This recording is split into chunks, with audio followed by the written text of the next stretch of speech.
And then I pooped my pants. Oh man, dogs are big body pillows. Just letting you Dogs all out really there are know. just big body This pillows. is Yeah. this is the consensus we have reached. Like, Hi, guys. especially a dog that doesn't understand how big they are. Like, That's my they're the dog. best. Yep. Those are the best because they just kind of flop on you and you're just kind of sitting there with all of this floof and just like, yeah, I love you too. Thank you so much. It's like, Thank no, you so much. I was talking with Raven about this the other day, where it was like one of my reasons that like I absolutely love things like pit bulls, bulldogs, we gotta hydrate and stuff like that is because their heads are so big that you're just like, I just want to just take you and squeeze you, and you're just gonna look at me like, like, just let me love you and to hydrate with water if you don't have two separate. I just hydrated with water. Son of a biscuit. They just like seeing me sneak off screen. I'm gonna have to like pee in 20 minutes. Welcome to Wingle's Hell. Amen. Amen. Amen. I was on a trip, 3-hour trip. I had a potty break. I had to stop 20 minutes before we got home because I had to take another potty break. Oh no. This is my life. This is my life. Or party break. Woof. Wingle's potty break. We're gonna go to bathroom on Wingle's potty break. I can't hold it anymore. My walnut bladder is so incredibly annoying. Oh, water. Wingle's potty break. Wingle's potty break. There you go, guys. Make it #1 on Spotify. Thank you. Thank you. I'll be here all week. Still a better love story than Twilight. Me What? in love with Really Wow, is. bringing that meme back. What's Holy true love? Wingle's butt and the fucking toilet. Baby, don't Wingle, hurt me. I wish a man would look at me like I look at a toilet when I need to go. I wish a man Just would look at me like I'm looking. Off camera guy just like looking at me like, I'm coming back for you, baby. I'm coming back for you. I wish a man would look at me the way I look at that man when he's in the bathroom. I'm so mad at you. Ugh. Like, It's so good to be back with you guys. I can't You're all even say amazing. this because like I do have somebody that looks at me like this, but it'd just be like, I wish that a man would look at me the same way I look at my phone when it says my DoorDash has been delivered. Like, Yes. That is the look we all need. This is the look everybody Thank needs. you. I have a complex now. oh, it's you. I wish I had someone that looked at me. I wish I had someone that looked at me like when my dog wants the thing that's in my hand. When it was food. Like when I'm eating and he's just like, Seriously though, they act like we don't feed them. They lay right there. It's like, so we sharing? so this is a we thing, right? Or I just wish somebody held I just wish someone looked at me. I'm looking. Alright. Oh no, we're looking at you right now. Yeah. We looking at you so hard. Feel the look What's down. up? Oh, How you you doing? you so incredibly seen right now, motherfucker. Yeah, we see everything. Everything. Oh, you got a pimple. What Oro, the hell? we see that you're at work right now. Don't get caught. Plot twist, Vex is delivering her own dash. That's a self-love you can't even deny, though. The amount of times that I've seen Reddit posts of people picking up and delivering their own dash, I'm like, what do you mean? Why would you just do a pickup? What do you... Keep talking, it's fine. No, that's what? I'm so confused. What are you doing? It's okay, we can be confused. Those thigh muscles. This man got thighs. He got thighs. Are you having a moment? Got them thick thighs. Oh. Hell I yeah. like them big. I like them chunky. Chunky. I like them round. They got a good pump today, thanks to the boy aquarium. We love the boy aquarium. We're You, big you fans look of like the you were boy having so aquarium. much fun. Did you end up winning? No, okay. Because So- the commentary I got sounded like you were winning so hard. Right. He No, was. so yeah, we did have a 2-0 lead at one point. But then my defense blinded me, so I didn't see a shot coming and got scored on. And then a different defenseman decided that while the puck was going like 10 feet wide of the net to the other corner, they were gonna throw their stick out at it and then knock it in between my legs while I was moving towards the other corner. So I had no way to react. So he scored The on save. himself. Yeah. Yeah, Ew. there were 2 goals against that. Like there was nothing I could do about them. So in theory, it should have been a 2-1 game, and we should have won because there was one goal that that was on me. I didn't save, but the other 2 Fucking were poser, garbage. bro. What a fucking poser. Ugh. So what happened last time on D&D for those of us who do not remember? Last time on Dragon Ball Amity. Dun-dun-dun-dun-dun-dun-dun. Please don't sue us. All right, I suppose it's my cue to start doing a whole lot of talking. Hold on, I need more water first. Power Yeah. Rangers. Sweet Tea, you gotta be careful with that. I've already gotten a copyright strike on this channel. Now, Wait, hold I on, know hold on. that with YouTube, It's- you it's- can't it's- sing for more it's- than a couple bars, but does Yeah. Twitch do that too? Twitch doesn't do Yes. that aggressively. Like, worst Okay. case scenario, the AI comes through and just mutes a section of your VOD. So, like, that happens. But, like, yeah. Copyright strikes tend to happen, usually from what I've seen, in the middle of the stream. Like, it's a very blatant, you shouldn't be doing this type of thing. That's crazy. Lesson learned. It's like streaming the Super Bowl. Anyways, I would just like to point out that because it is in frame, apparently Odeon's the dungeon master. It's up to you to do the recap on me. Oh. What do you mean? Okay, so Odeon, if you- everybody, The last shirt. time, everybody His leveled up shirt. to level 15. Odeon, okay, listen, the dungeon There master we go. said it, so Dungeon Yeah. Master Okay, said that it. backfired. That Everyone backfired. has inspiration. Yeah, thing is- everyone has the fun thing is- inspiration. the fun We thing all is, have about Raven 20,000 isn't saying gold. no. He's not Well, saying no to any I- of this. He's just saying on this backfired. This worked one time on It- Brand's it- stream it- where I got one of our Artificer a Sphere of Annihilation, and Brand I- honored that shit, and it was so I- incredibly epic. My Smash. screens always switch. My screens always switch around, and I always said, "I'm really quick on this. If anybody catches me out of it, and they're in the DM spot, whatever you say we're in the DM spot, I'll absolutely honour." And then Wingo says, "Face as a destruction orb," so I had to give him an orb of destruction, and then I forgot about it. I forgot to take it off the board, and one of my players in Dragon Age went, "We level up," and I was like, "You just leveled up, and now I have to give you another level up." So I leveled up. Then I went, "I'm no longer honouring it."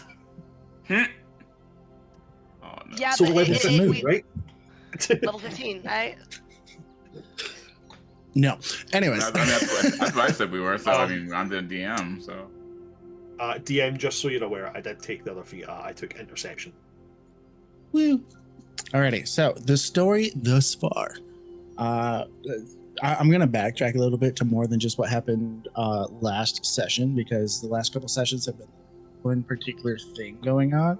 But now that we're coming back into the city, there's a potential of lots of things happening. So we're gonna take a big backtrack and remind everybody of everything going on. So for starters, Odeon had stolen a journal from the mayor back when you guys had your original meeting with the mayor in his office.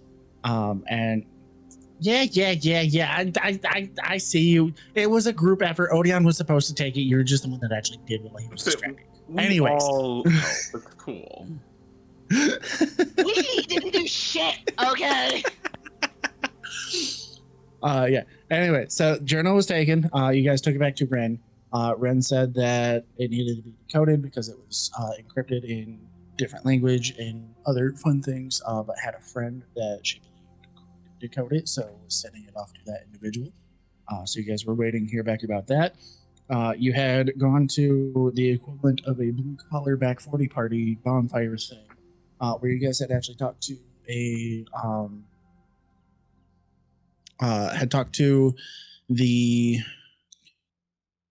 underwater sounding.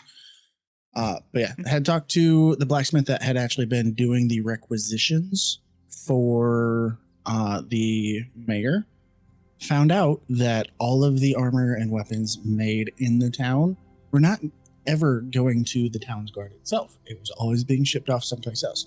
Everybody in the town, even with it being a crafter type town, outfitted the town's guard.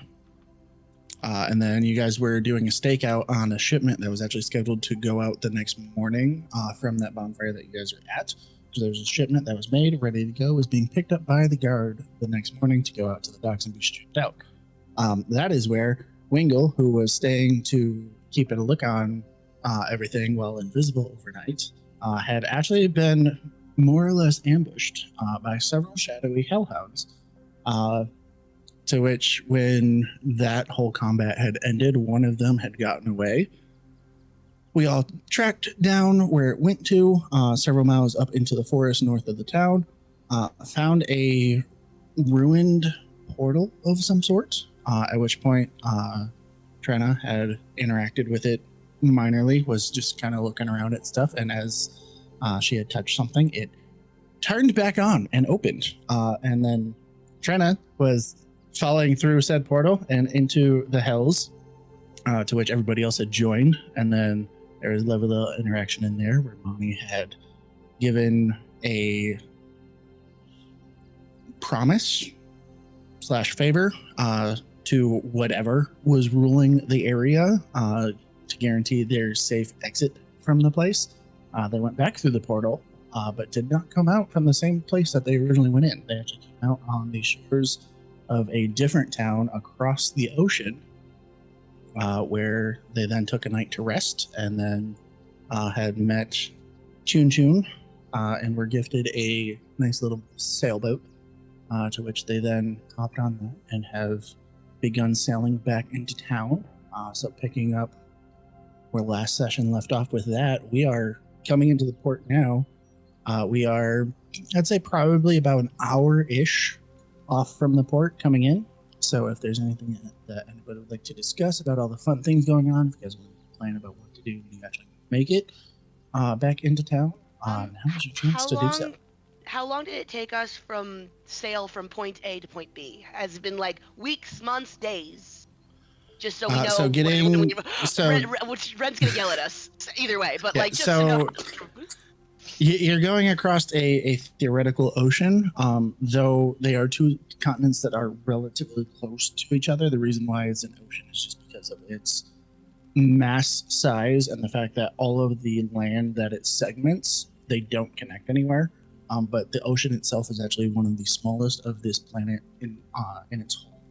So it's only been roughly 3/4 of a day. You guys hopped on the boat and started going early in the morning, and like the sun is still up. It's still the same day that you guys left, but the sun is definitely past its halfway point, past its apex, and it's downing in position.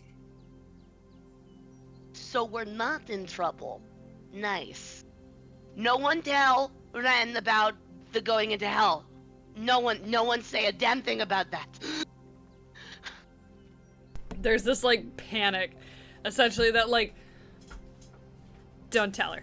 Okay, no, yeah, we did. Probably not. Don't tell her. What if she smells? What if she smells it? Fire and brimstone on us. Oh my god. Oh my god, Yeah, we smell like devil. Oh. Oh no. Prestidigitation. I tried to get it off. Probably doesn't go off. It probably doesn't go off. Oh no, we're gonna have to tell her because lying is not an option with Ren. She scares me. Speak for yourself. Manny's in the back like this with like an orange blossom body spray. Like Manny's like, speak for yourselves. I smell like heaven. For $5.99 a month, you too can make your vampiric entities smell like Japanese cherry blossom from Victoria's Secret. Yeah. Hold on a minute. For £8.49 a month, because I buy my moisturizer from Lush. Okay, so Maybe it's Ooh, Maybelline. we bougie. Yo, dude does not play about the hair. I was gonna be like, look at him! I turn around, he's gone. He's fucked off entirely. I He has done the believe that disappear. I believe that we just try to avoid, and if she brings it up, we tell her the truth because I do not want to lie to Ren. I'm not gonna do it. What if So we this is all my just- conditioner. It's called Happy Happy Joy Joy. £8.49 for this small bottle. Motherfucker, Oh my I treat my hair gosh. better If than it I treat works, myself. it works. Lush, sponsor us. Lush, sponsor us, because I love There you you too. go. I get my stuff from you too. I also have 2 body sprays sitting right here. And one of them is just the aftershave version of this. Hold on, this I man love busting me out some his whole orange blossom. collection all of a sudden. Right? I've also got a Lush Dream Cream body Hold on. skin. I've got What a are blood we doing? orange. I've got a blood orange. I've got a blood orange lip scrub. And hold on. Hold on, but wait, there's more. If I go into my gym bag, I go with you. I love it. yep, and a Lime Bounty body cream as well. What do you want? Go out. Shoot. I have had, This no is lie, I have so had wild. 1 cent for probably the last, like, 5 years or so. And it goes long enough that I still have this is the only bottle of this shit I have ever bought. It's amazing. I love it. This is maybe 5% of the Lush products I own, and it's only the ones in the immediate vicinity. Damn. So if you I ever have wanted acute to know, hyperosmia. Lush is the only thing that isn't painful. so this just in brand smells like a fruit basket all the time. What did you say? There was like orange and just all the cute So I yummy have fruity a things.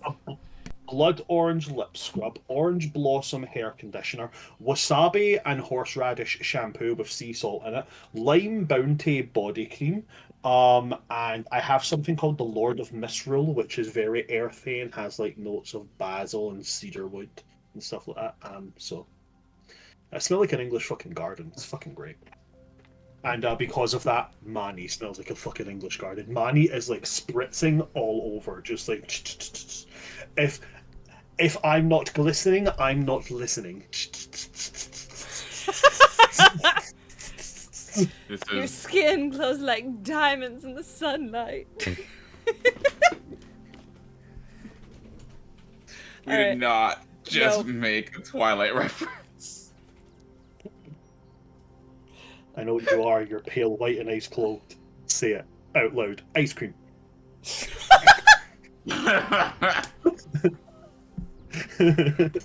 Lieutenant Dan, ice cream. You're pale white and ice cold. Say it out loud. You're Irish. Mm. But like, is it wrong? Is it though? wrong though? As something is half Irish. No, it's not wrong. My mother is pale white and always cold. What if we all just jumped into the salt water? Think that might cover up the smell of fire and brimstone? Alright, I'm gonna let you know right now. I'm just if my mom asks, I am gonna just completely just deviate to you guys. Because I've tried for so many years. I can't lie to my mom. My mom knows. Okay, so like you guys can try to lie by omission to my mom, and she might believe it. There's like this very uneasy look on her face of just like, yeah, sure. I really don't think that lying to Ren is in our best interest. I don't think it is. Probably So- not. So I think that we avoid it. We just avoid it, and So- if she says it, we tell her. if she asks anything, we don't lie. And then he's Oh, just we're going to gonna- smile. We're gonna let Manny handle this. You know what? We're gonna let Manny handle this. That's You what got we're it, going dude. to do. That's Just just my, pat man in the that's my back. You professional got it, opinion. man. You're very correct, Ren. We do in fact smell like hellfire. And... I say, Ren, you are looking dashing tonight. Yeah, we're definitely gonna let And- Manny handle and- this. And with that, I would like to seduce the dragon.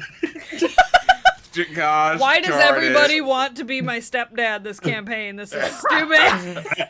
I have not once Manny, wanted to be Manny your actually does. Odeon Manny has no made it- interest in one. abundantly clear that she's your cousin. He's not into your mom. Just made that so clear.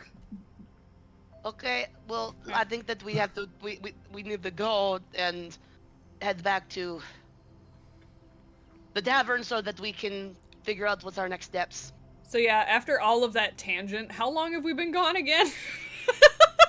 A day. A day? Okay.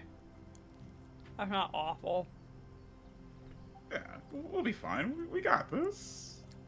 And we fold up our boat and not paying the taxing, just like Johnny Depp when he got off the dock in Pirates of the Caribbean 1. We get off the boat, we fold up the boat, they look at us to try and get us to pay for parking the boat, but there is no boat. So There's no boat parking.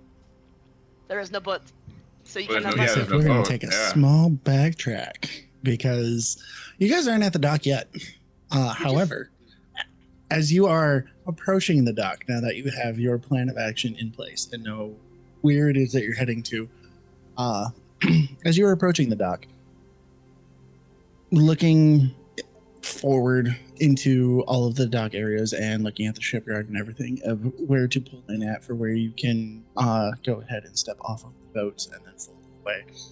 You see that there are several shipwright crew on the dock that start looking at each other and then start pointing at you guys on the water and then at each other. And then you see with quite a bit of emotion, one of them gets very hyper, starts bouncing up and down. It's just like, yeah, like tapping somebody on the shoulder, pointing in all the directions. And then he takes off running to a nearby guard tower, runs up the tower, and then starts ringing a bell. Trenna, you being a local of this place, recognize that this is a bell that only goes off and only gets rung when somebody presumed missing returns to the town. Oh, we've been gone for more than a day. As the bell goes off, more commotion on the docks, more people start fluttering in, guardsmen start fluttering in. Trenna, you see Ren rush to the dock, pushing her way through the crowd, and she is in front of the line, waiting at the dock's edge for you guys to pull up. Okay, so we've been gone for longer than a day. It's okay. I think that's abundantly clear. So Everyone yeah. play it cool. We've got Can I? this. We just... How far out is everybody for us to be able to see all of that shit happen? Like, At this point, you're a few hundred feet away. I would like to point out the fact that Trenna's mom is extremely tall. I would honestly probably go to argue that she is the tallest person in this town. She stands out like a sore thumb no matter where she is. Okay, let's not all panic. Which makes Everybody- her interaction with Odeon's sidebar even funnier, considering that my mom is about 8 feet tall. We just That have is to not actually panic. hilarious. That's For all the we have to for do. the record, Odeon's 3 feet tall. I ship it so hard. I ship Mom and Odeon so hard. Like climb that Climb that scaly tree, lane. man. Like I'm rooting for you so hard. Get that. Get But that I thing don't up. even Climb like that tree. her. I made it explicitly clear I'm not into Trenna's mom. Not into Trenna's mom at all. Oh my god, not the Money- muscle money's- mommies. It's not my type at all. Oh no. No, I don't specifically follow at least 4 different muscle mommy Instagram pages. You know, I'm so I'm glad not- that my I'm not following married, page so- is private on TikTok. That's all I'm saying. I'm not married. I'm definitely not married to a muscle mommy or anything. My wife isn't basically Carlac without the red paint. Oh, I love. wait. I mean, not I that love we it. need to see her or anything. Manny is going to look at everybody in the boat and then look back out to the shore and be like, "Well, I don't need to breathe, so I'm going in the water. What about the rest of you?" I cast kindness on Trenna. You've got this. Yeah, you can handle this. You've got this. I don't want it.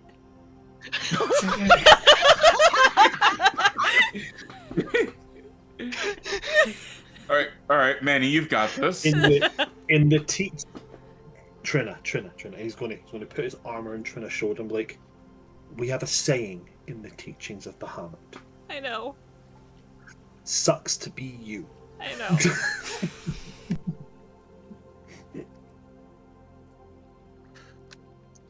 The boat gets slower as it gets closer, almost a snail. And then we finally get to the port. All of the And we're fish just that looking- Trina summoned so hard the last episode are just gone now.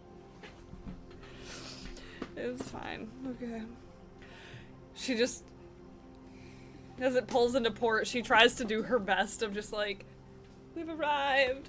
Hello. There's like a little bit of nervousness to it, but she's just like, I got it. No, it's fine. It's great. Hello, we've arrived. Huzzah. Like trying to make it a grand entrance to like hopefully get more people to like get excited and kind of crowd around her mom instead of it being like mom is the first person on the dock. Like And we're losing got some this. fireworks and sparklers. You've got this, Trina. You've got this, Put Trina. on a big cheese We are smile. all Gun. behind you. We are all behind you, Trina. I am at your back all the time, cast invisibility. Nah, that's a joke. I would, for what is it okay for whatever Trina is about to do in order to back this up? Can I give the help action of basically being like, behind Trina at her ear, just like you're good, you're so fine. I will say fine. this, I'm You have this." attempting a performance action, which because I decided to dance my way through it, I already get advantage on. Hell And I yeah. did Awesome cast guidance choice. on you And as I have well. guidance. So. Why are the D4s always the hardest one to find in this container? This is ridiculous. Because they go point. They It's go right there thing. on the floor. Oh god, it's on the floor. Oh no. That's Grimm's That's magical definite. mythical D10. Found one though. Alright, so guidance did all of that. Hooray, huzzah. Okay. 15. I can math. I'm so good at mathing. 31. I got a 15 on the advantage and a 4 for the guidance, plus a 12 for my performance. I love that, especially because I never even asked for a roll. I wanted it. It's my thing, damn it. Let me have it. All right, so you start dancing your way through this, trying to gather quite the crowd. And you perform quite well. It is probably one of the most elegant dances that you have ever done in your entire life. Okay. It is. Also, quick sidebar. Because it was a dance and we leveled up last time, I took Inspiring Leader. Can this count as the dance action I can do in order to give everybody else the like confidence boost that comes with Inspiring Leader? Yes. I've been forcibly shoved into the leadership position that I actively did not want, so we're gonna roll with it.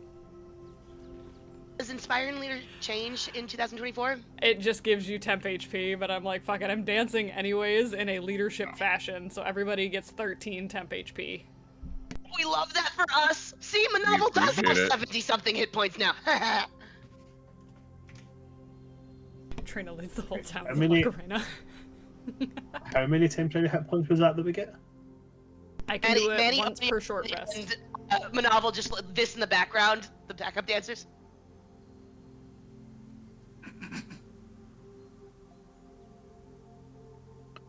Okie dokie. I do not know what I am doing, but my hips do not lie.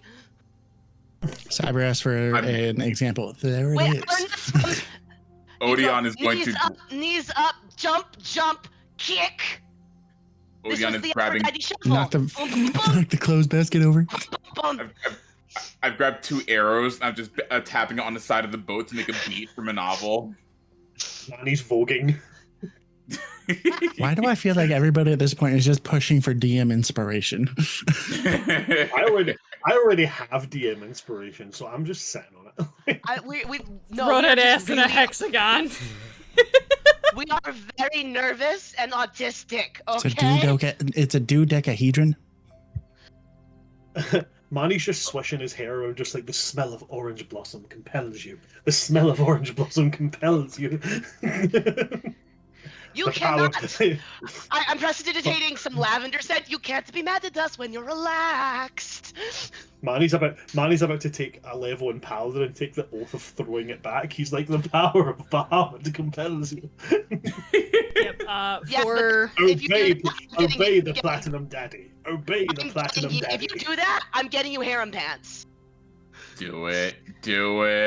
For the stream, I will do that. If you decide to go Paladin, three multi-classes, I will send you harem pants, and then we can do this together. This can be our first family thing together. I would love But to see DM, that. what's your stance on triple multi-classing? Because I'll fucking do it. As long as you have the appropriate prerequisites. I don't care how much you multi-class or how you multi-class and how many classes you have, so long as rules is written, you have the prerequisites to do whatever class you want. Mani about to take that oath of glory. Yeah. Do you have suddenly the I want to for be it? absurd. What is it you need? It's a charisma of 13. 13 strength to 13 charisma. I need a +1 in my charisma. We can do this! This can happen! Ooh. Do it. Chat, for 50,000 channel points, you can give this man a feat that would bump his charisma. Please! If someone has that! If someone has 50,000, he can get that plus with like that Cue the face. DM hovering over I'm only his at 29. 75k. Do it. Oh, you know what? As a DM, as my brother, can you not think like me and Bran together, Hold on. throwing it back in a hexagon? I can do it. Boom, boom, boom, boom, boom, boom, boom, boom. Kyle. Can I call you Kyle? I feel like we're close enough to call you Kyle. Kyle. Imagine, if you will, a man in resplendent armor, pale of skin, pink of hair, smelling vaguely of orange blossoms, throwing it back while screaming at his enemies, "The Platinum Daddy shall smite thee. I'm going to keep on dancing at the Platinum Dragon Club." This could be... No, Kale. Again. So, okay, I can call you Kale? Of course, call you Kale. Now, imagine for a second, Kyle, if this was to happen, you could experience this all for the simple matter of 1 point in a charisma score. That's all it would take. Just a nod of the head, and everybody's dreams come true. And that dream is, of course, Mani. That is, of course, at 1 point, an enemy turning to Mani. Wait, hold on, let me finish. That is, of course, what everybody wants to see, which is an enemy saying to Mani, "Drop your weapons," and he drops it.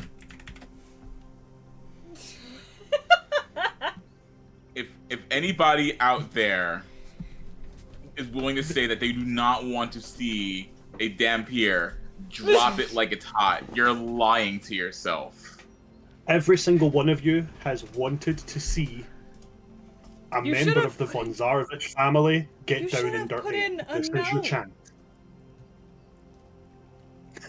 What did he put in? Wait, yes, and hell yes. Yes, I'm like, he's like, I have so many channel points. I'm like, but you need to put in a no. I think the closest to the oath that I would be going for would... Who would say no, though? 1,000 bits to do it. 1,000 bits to do it. Because I'm the dungeon master. Did we just... That was a real life persuasion check that this party did to get 1 charisma point. 1 charisma point so that we can have a triple multi-class. Throwing it back. Paladin, let's fucking go, guys. That's D&D. That's fucking D&D right there. This is amazing. Hey! Hey! If this happens, the next time we play, I'll cosplay Manny. Thigh slit skirt and all. Yes. It just keeps getting better. This is what you all wanted, and you're getting Listen, it. you know, people, that my fellow nerdians, this is what we want. This is what we all want. And For all you $5.99 have a to month. do is click that hell yes button. It's already been clicked and decided. It has been decided. So, yes, you do get a free feat, Bran. Face. But it's specifically a free feat that gives you a Has plus to give 1 a point to in your charisma. charisma. Do It's, you know what? that's I'm the gonna go only for says- I'm gonna go for the sluttiest feat ever. I'm gonna go for the That- sluttiest feat ever. It's gonna be so. And that Alright, is now that has happened, and Trina That was has beautiful. done the dance and given the temp HP to all of the people, and things have been decided IRL above table to make other things happen that affect the game. As the boat pulls into port and stops alongside one of the docks, Ren, at the head, just eagerly awaiting, jumps onto the boat, pulls each of you in, and then with a large sigh of relief, pulls all of you in for a big group hug, saying, "Thank all of the gods that you have returned. It has been 2 weeks. Where the hell did you go?"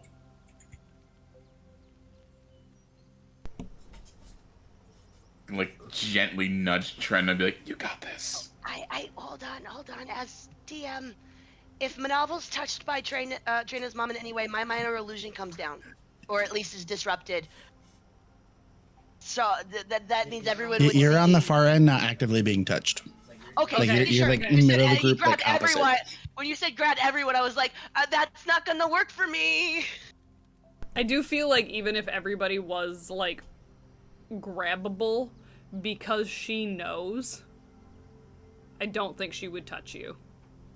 Just for safety reasons. She gives me knuckles. I give her knuckles back. Yeah. No. And she just, like, kind of decompresses a little bit, and it's just like, I'm gonna be so real with you, Mom. I have no idea. We should go back to the house first. I will fill you in when we're home. I love you and I'm sorry. She just looks at you in a way that you are all too familiar with of, oh, it's that bad. And I didn't have to catch you this time. You're just telling me. Okay. And then you see her turn around, and as she does so, she lifts up one of her hands, and you see the crowd of people separate, making a path as you all start to head back to the tavern.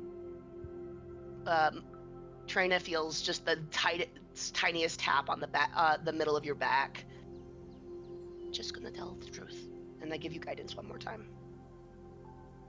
Yeah, we're just gonna tell the truth. She was worried about us. We need to tell the truth. Honesty is the best policy, as some people would say.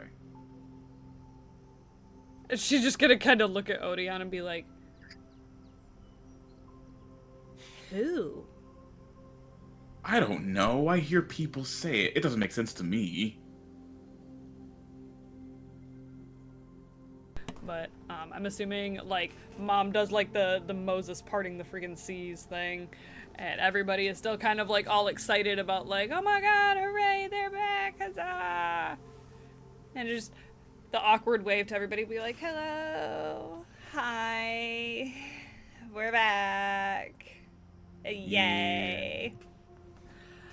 Bunny's giving it the Prince wave. Manovel God. Scooty Puffin. Scooty Puffin. She kind of, like, nudges up to her mom and goes, you know they're probably all gonna come to the bar tonight, right? as like a celebration thing. This is a lot of people. Oh, we're gonna have to party. Bar's gonna be packed tonight. Ugh, okay. It's fine. It's fine. It's fine. But they all kind of trek through. I'm honestly kind of imagining that like the crowd is kind of following and is like trying to even follow us down to like the apartment style building that is under the tavern for Trina and Ren, and her just kind of being like, no, go away, this is my house, fuck off. Like All right, so while on the walking path and making your way back through the little bit of the town to the tavern, who is in the back of this line?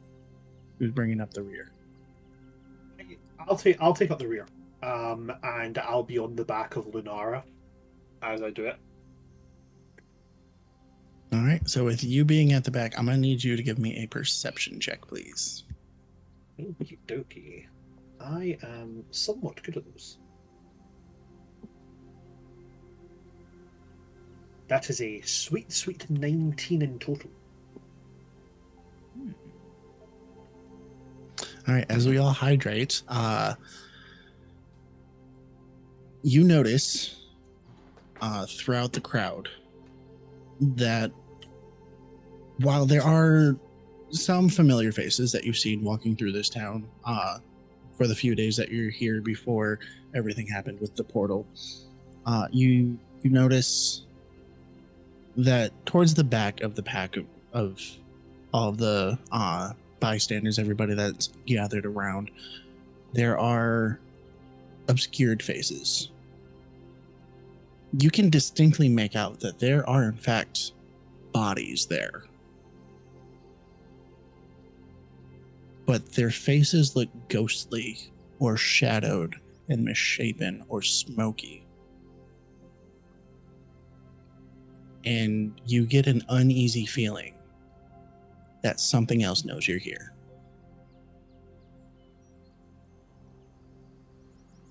I will take my weapon, which is also my holy symbol, off my belt. Just hold it in my hand. I'm not like swinging it around. Just holding it in my hand and muttering a prayer to Bahamut. Not that I'm expecting it to do anything, just, But I do very much keep my eye on, and I start to have Lunara walk sideways so that there's just this dragon body locking.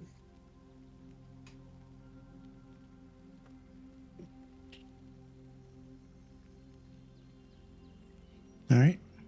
So as you take notice of that, and as you prepare yourself for what may or may not come, you continue the walk, Ren at the head, splitting the crowd and everything, and then it basically just makes a circle that follows you. Like, people move to the side, you walk through, it closes again behind you. Everybody wanting to know what's going on, everybody wanting to welcome people home, should they know who you are. And everybody following you to the tavern. When you get to the tavern itself, Ren opens the door, lets the four of you in, and then turns to the crowd and says, I feel as though it should be obvious enough.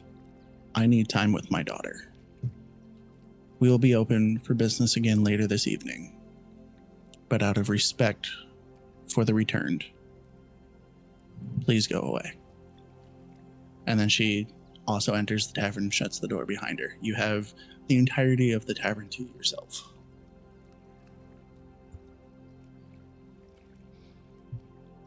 Ren will go up to the bar and start pouring some drinks, and then look to each of you, waiting for an explanation.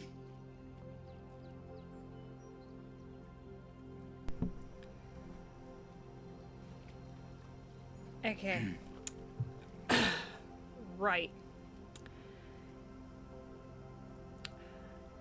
So I'm assuming the night that we completely disappeared, we were gonna go do the little stakeout thing, right?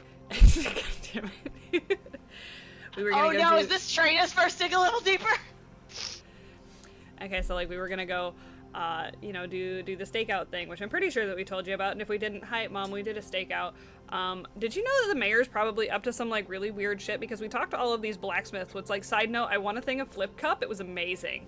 And while we were out there, one of the blacksmiths kind of let it slip that the mayor likes to commission a lot of work that like we don't ever benefit from, which is really freaking weird because like we have so many capable blacksmiths here, right? Like, right, that's weird. That's so weird, right? We have so many good blacksmiths and he just kind of like imports stuff from other areas that like I've never realistically seen anybody work on because I didn't realize that I had never seen any blacksmiths actually working on it. Because, the one guy pointed it out and I was like, you know what? Yeah. But anyways, like fast forward, there's some weird stuff. They didn't really, we just kind of wanted to make sure that the shipment was actually going somewhere. So we all came back here to go to sleep, and Manovel, fun fact, doesn't really actually have to sleep. So they just kind of stayed there, and they kept Astrid and their cute little kitty, which, like, side note, have you met their cat? It's really cute. And then, like, out of nowhere, a bunch of dogs come in and attack the cats. And it's like, oh, damn. So we all woke up in the middle of the night to go and do that. Fun fact, those were hellhounds. Didn't know that at first. Figured that out really quickly because they ran off into a portal. And then we kind of chased them into the portal. And then suddenly we ended up somewhere that was, like, very on fire. Like, very hellish. I don't really know where we were at. But Monty Monty might be in some things. Because, like... What the hell happened? Okay. Oh, no. Yeah, that's right. We were probably gonna get, like, viciously slaughtered by some type of demon entity, and then Monty comes in and saves the day, and, I'm not really sure if realistically, he's in Bahamut's good graces anymore. I think so. Maybe. It was for a good cause. But, like... And then all of a sudden, we made a deal, or Monty made a deal, we made a deal, I don't really know who made the deal, but then we got to leave, and we went to this, like, really destroyed abandoned village thing that I don't really know where it was at. It was over across the lake. We met a really weird bird that, like, only speaks in song lyrics, and that was also kind of a trip. He gave us a boat. Did you know that they can make boats that fold up into your pocket? It's right here. Anyways, that's kind of what we used to get on the boat. You've seen it. We got off of it, and... Hi, Mom, I missed you.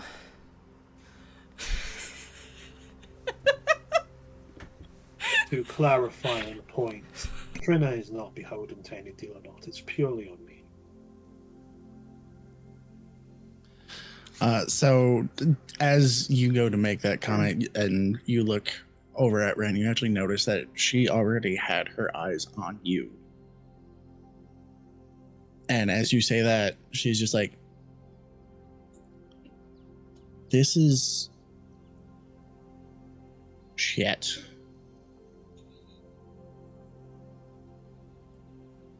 What did you promise?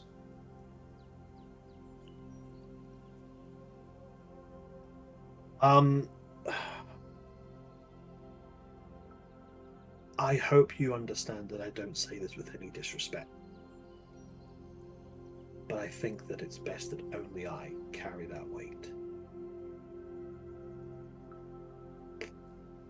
I carry it gladly, and I hold no ill will for having to do so. So it's on me.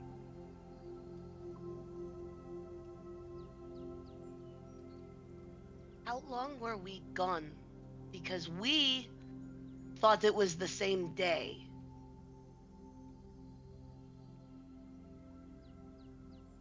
It's been 2 weeks. Oof. Oh, Wow. We were only in that portal for maybe an hour. Maybe short. 2 at the very tops. Huh.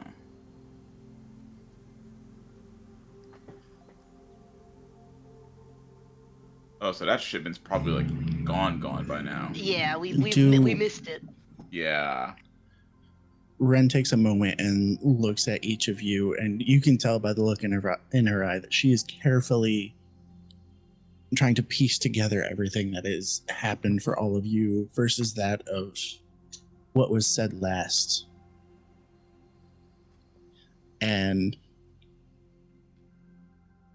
as she takes a moment to look at each of you, you all suddenly feel it as you make eye contact with her as she looks around. You feel the exhaustion set in. Almost like the unknowing of how much time has passed catches up to you all at once. Each of you suddenly feels all but defeated. Your arms are heavy, your legs are weak. You suddenly have pounding migraines that is splitting your skull. You hear ringing in your ears. Your stomachs are rumbling as if you have not eaten a day in your life. And she looks at each of you and says, I think you all need to sleep or rest or do something to recover.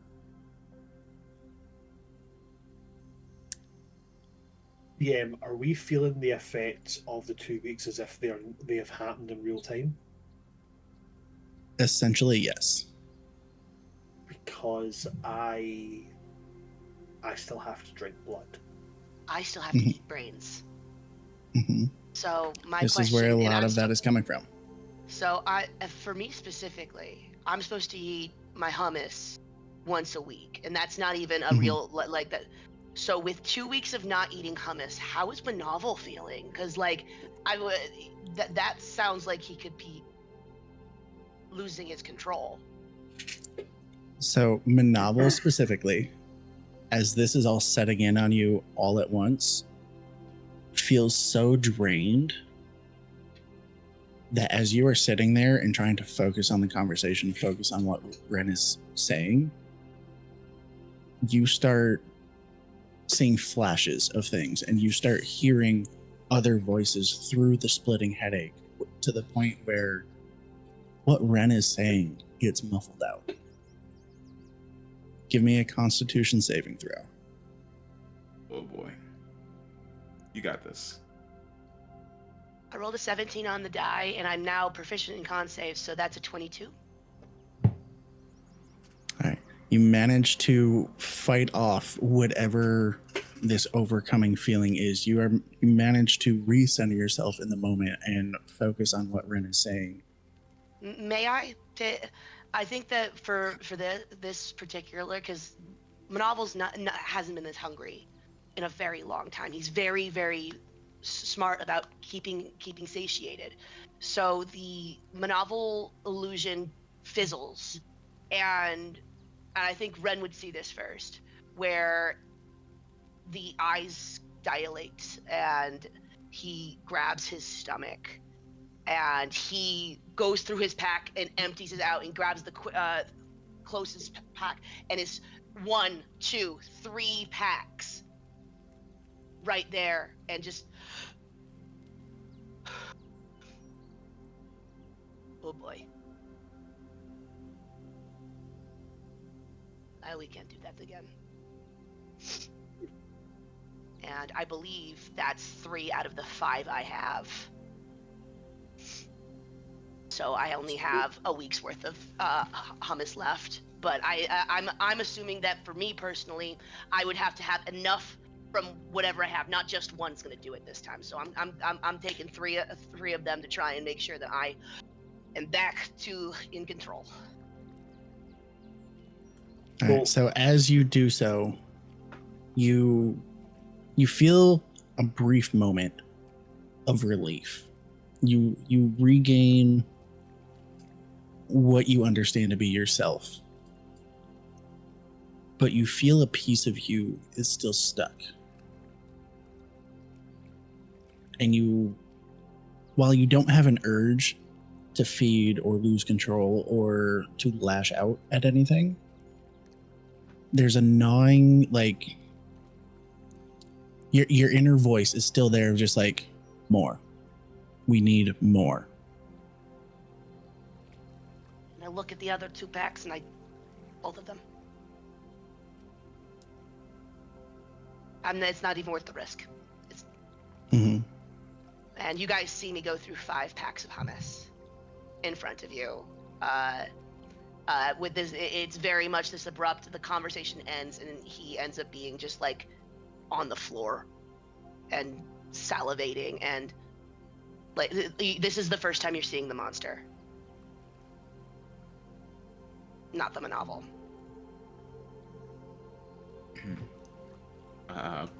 Hey, buddy, how's your supply coming? Do we need to get more? Where would we Yes. get more? That's a great question. I'm gonna look at Ren, my hand covering my mouth, making it look as if I'm in thought. Because I don't have to drink as often as vampires do, and I don't have to drink in normal occasions, but in moments of hunger, my thirst for blood is hyper accentuated. I've just went to check on the Dampier species thing and what it says, and it does say that while I can survive on mortal food, if I'm hungry, the thirst for blood becomes more prevalent. So I think I have an idea that may not be the greatest of things, but it can solve 2 birds, 1 stone. I would like to ask Ren, again, cover my mouth because my fangs are probably fairly prominent at this point. Ren, does this lovely little spot of paradise by any chance have a jail or a prison at all?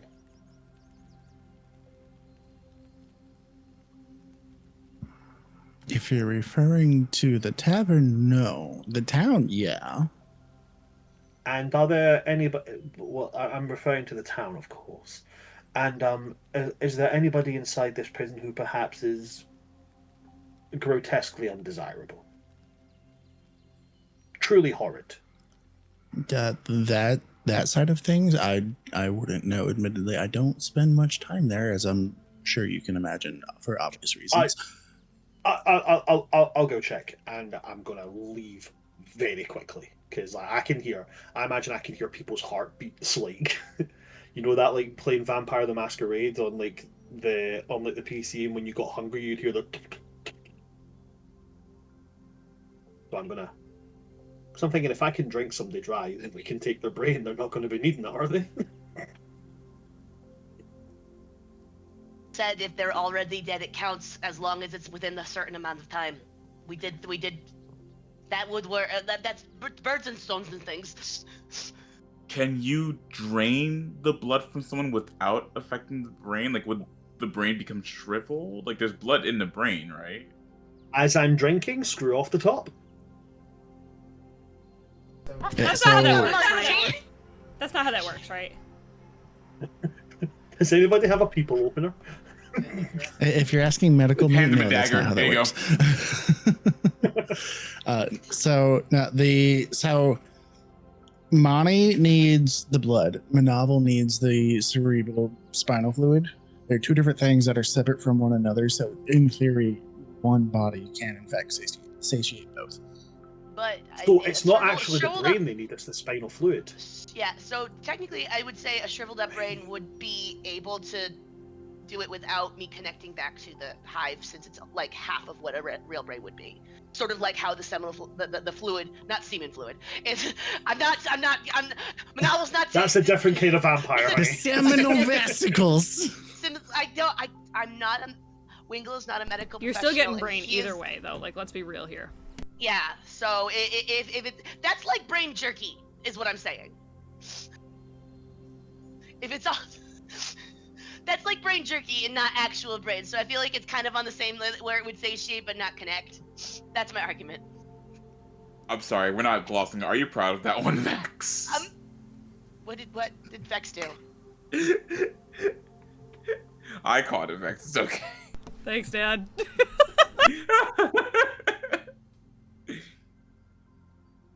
I will text All right, so it is to this? you. Yeah. All right. So is this Amani and Manaval both are leaving to check the prison now, or is this just a Amani thing? You want if my novel wants to come along, they're welcome to come along. But I haven't really said what I'm going. I mean, I think it's probably fairly evident what I'm going to do. I don't think Manovel's, unless you're inviting Manovel, I don't think Manovel's going to be in the right mind to know what you're doing, if that makes sense. I understand. In that case, I don't think because Manny wants to get out because he can hear his friend's heartbeats. Mhm. Like, Yeah, that's what I'm saying. So he's I like, think he's that like, Manovel's staying. so I think it's just a Manny thing. All right, fair enough. All right, so just for the sake of a little bit of RP, is Monty going to go out the front door or the back door of the tavern?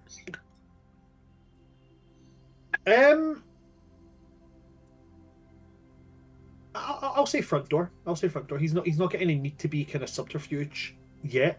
Because you're just going to walk to the jail and be like, "Hi, just in case you guys do this, do you have anybody who maybe is not going to be alive for much longer?" Gotcha. So going out the front door, then you are instantly bombarded by the crowd of people. Everybody that Ren had asked to not bother is still right outside the door. Everybody, out of respect for Ren and or fear of Ren, definitely did not try to enter the tavern after what Ren had said and had closed the door on them.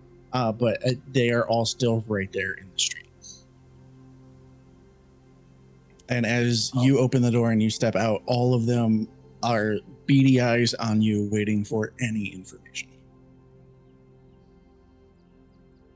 I will, again, keeping my mouth covered. We appreciate your care and your want to ensure everybody's well-being, but we request all of you to go about your business and to just leave all of us alone for this moment in time as we deal with the difficulty of what we have had to come back to. And then I'll try and just kind of push through them. So as you're doing that, you hear several sighs and like they wanted more. They wanted some sort of information, but with little effort, they do move out of your way, understanding everything that's going on, and you manage to push through the crowd. As you do so, and you reach the back end of the crowd, you bump into one of those obscured faces, and now as you are standing closer, you can, both by touch, as you not fully paying attention to every person that you were moving aside, as well as when you feel it, you get the shock of that didn't feel normal. And look up for a moment as you see that as you pushed this being, you push their cloak and it folds in almost as if there's no mask behind it. And as you look up into their face, you see that it is just a whispery, smoky essence. And as you make contact, your mind is filled with screeching and screaming. Okay. As his mind is assaulted, he is going to. I think that honestly, the only thing I don't think he's in the right kind of spot where, I mean, with the bubble and also with the scream. I don't think he's at the point where he can make any form of attack. So all I'm going to do is just grab hold of the moon hammer that I have, and I'm going to hold it out. And I don't know if it is. I don't have any way of knowing, but I'm going to make the first attempt, which is usually a check for undead. So I'm just going to cast. I'm going to use my Channel Divinity. Sorry, not cast a spell. Channel Divinity, turn undead.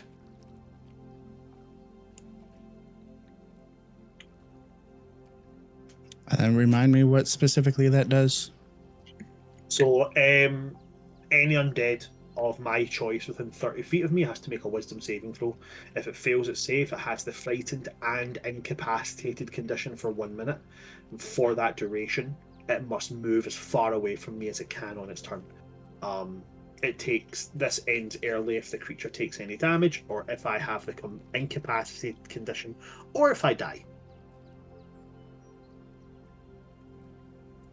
And I will designate any undead that I choose. So I'm going to designate any and all. I feel like that's a little cheating, but we'll go with it. It doesn't say I have to single them out. It just says any undead within me. So in my head, I'm saying every single one of you, bippity boppity, back the fuck up. All right. Okay.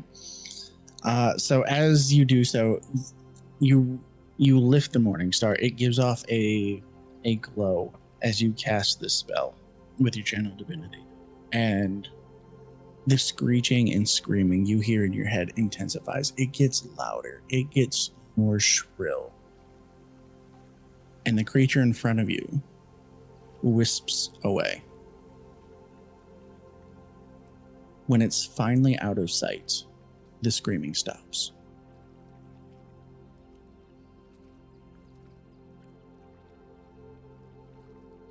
Oh, that was is the crowd still around? Do they see this? So as you turn back looking at the crowd, as you were essentially through it at that point, they don't seem to notice. They see you standing there with your Morning Star above you. They saw the light emitted from it, and they just look at you with mild confusion and then still like curious faces of wanting to know what is going on. They don't understand. But they don't see it, like, as you look through the crowd and the faces before you, you don't see any of them that followed where that other being had gone. I'll make just a roll to check something. Okay. If all that's happening, I've had to push myself up and hold that out. Realistically, I don't think I'm covering my mouth at this moment. So if I'm deep, heavy panting, they would see the fangs very, very prominent. Probably like, no problem about it. Yeah, fangs are probably on full view, so I'm just going to quickly put my hand to my mouth, and I'm just going to turn and run. Because my buddy needs some brain fluid, and I need some blood, I need some vein fluid. Hey, that's our tag team name, Brain and Vein.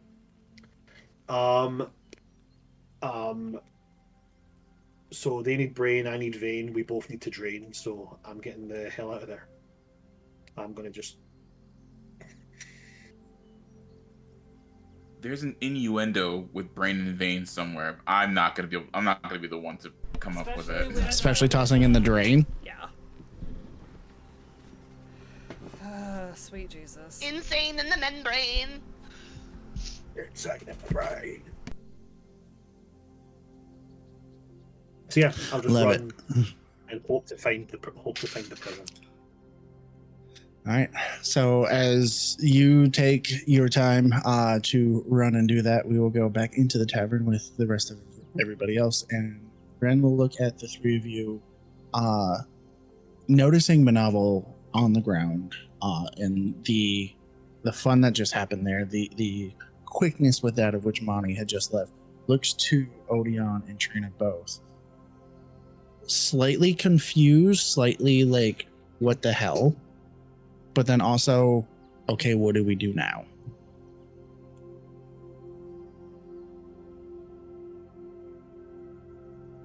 Okay, so like, it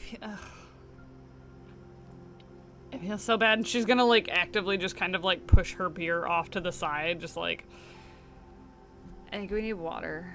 Oh my god. Manavel, do you drink water? I don't want to be insensitive. This is a really sensitive moment. Yeah, I can drink water, yes. Okay, great. Manny's not too, here. please. I know can drink water. Yeah. Just goes and like gets a couple glasses of water for everybody, and like in case everybody else feels like they got hit by a truck too. Okay, great. Yes. Well, like on one hand it kind of sucks because like after all of the like I was like low-key kind of looking forward to having like this big welcome home party and being able to like tell tales and things like that, but I just want to go to bed. I feel like I could sleep for a couple of days. I do not want to feel like that again. So if that we go back to that place, please remind me immediately to eat. Will do. That's crazy. I would like to lie down now, please. Let's go take a nap. Let's go take a nap. Okay, so Ren, seeing the change in your guys' demeanor and how quickly this onset with each of you, will just ask, do you need the bar to stay closed? Yes. It's okay if you do. I'm just making sure. It We don't want to would- talk to people. It would be nice. We also don't want to, cost you a night's worth of wage or income. I put 100 gold down. I would like to rent the bar for the night, please. That works, okay. Ren just looks at you, pushes it back, and is just like, money is not the problem. This is about taking care of you. What you need, I will provide in this moment. I am not emotionally available to process what you said. I'm going to find a bed now. But thank you. We should probably all find a bed. So as you each go and find a bed, because I imagine Trent doing the same, we'll hop back over to Monty. Monty, after some confusion and a little bit of like going down this road, circling back, going down another road, you do end up finding the jail. As you enter, you notice that there are 4 cells within the jail. 3 of them currently have people within them, and there's a single guard sitting at a desk and filling out some form of paperwork at the far end of the room. I will walk up to this guard, holding my head, rubbing at the temples, and like, hello there, good fellow. I'd like to inquire as to the sentences of your prisoners.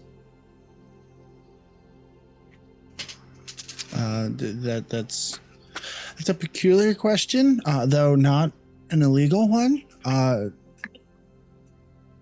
Lovely gentleman over there in the first cell. They're the only one that is in a cell on the right side.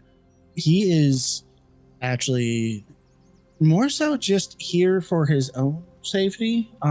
Drunk and disorderly, fun things there, just being a general nuisance.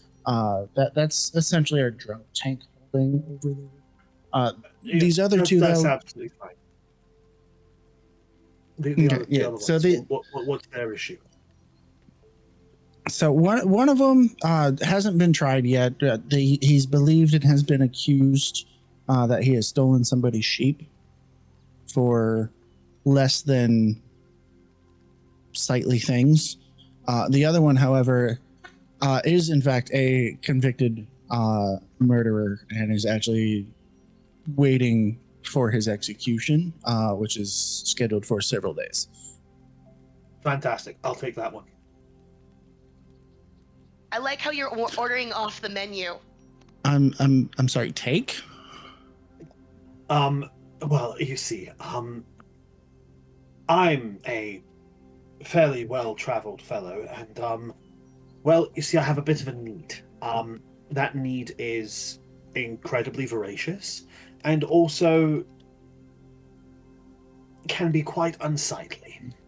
And I'd like to take care of it in the neatest way possible. And quite frankly, you've already got him lined up.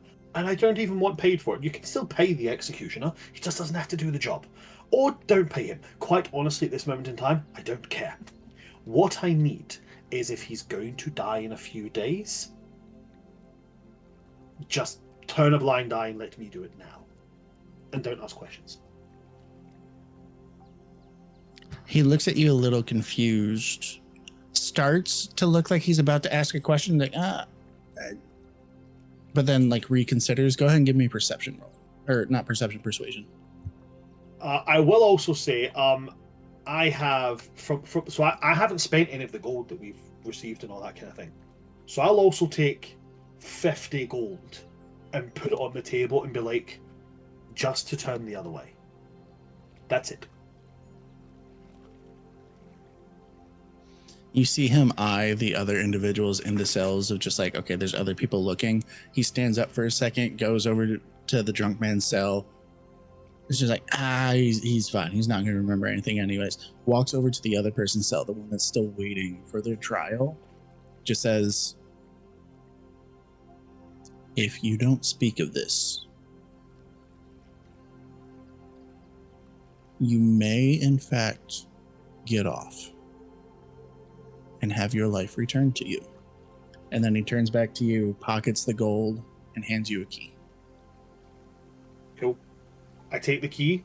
I go to the person who has been condemned to death. And I'm going to say, not that it's going to sway any kind of decision here, but what did you do? They say that I killed a girl. I say I wasn't there. I have no recollection of what was going on. The Zone night of that truth. they think. Zone of truth. He looks at you, tears in his eyes. I do not know. They say that I was in the field and that I had torn this girl to shreds. I woke up in a ditch with blood covering my hands, tears in my clothing, and a group of guards around me holding me at pike point, telling me that I needed to come to this prison.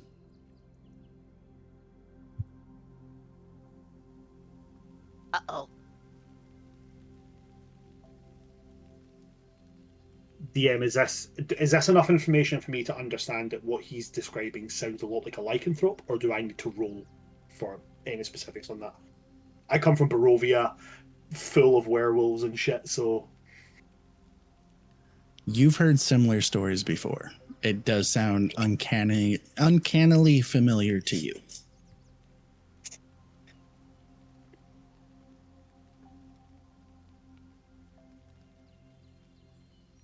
I have one way I can check, but if this guy's a commoner, me checking might kill him. It's up to you. Make your decision.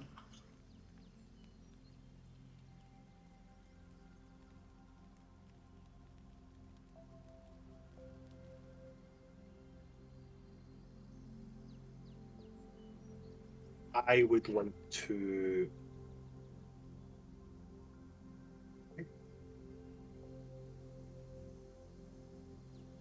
I would like to roll an attack using my vampiric bite.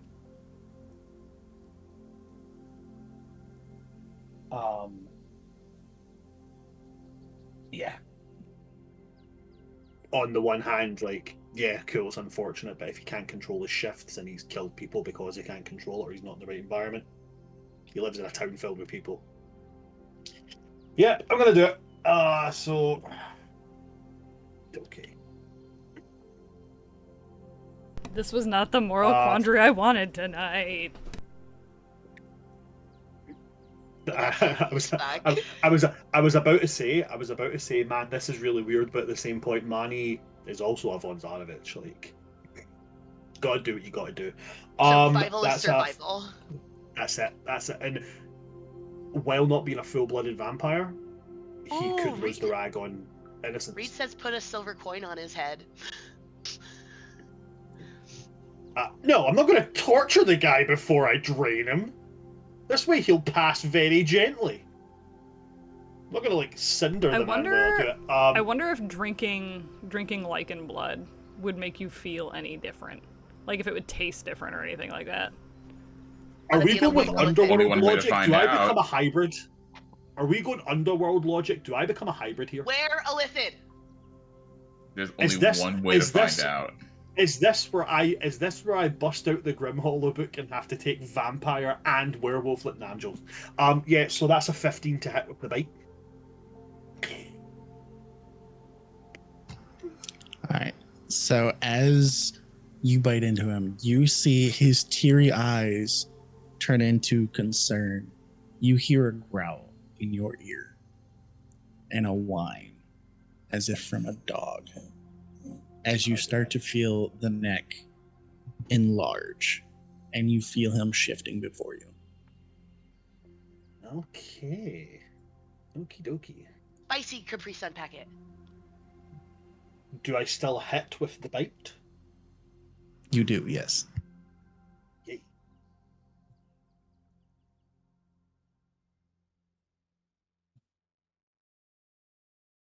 We'll take 4 damage.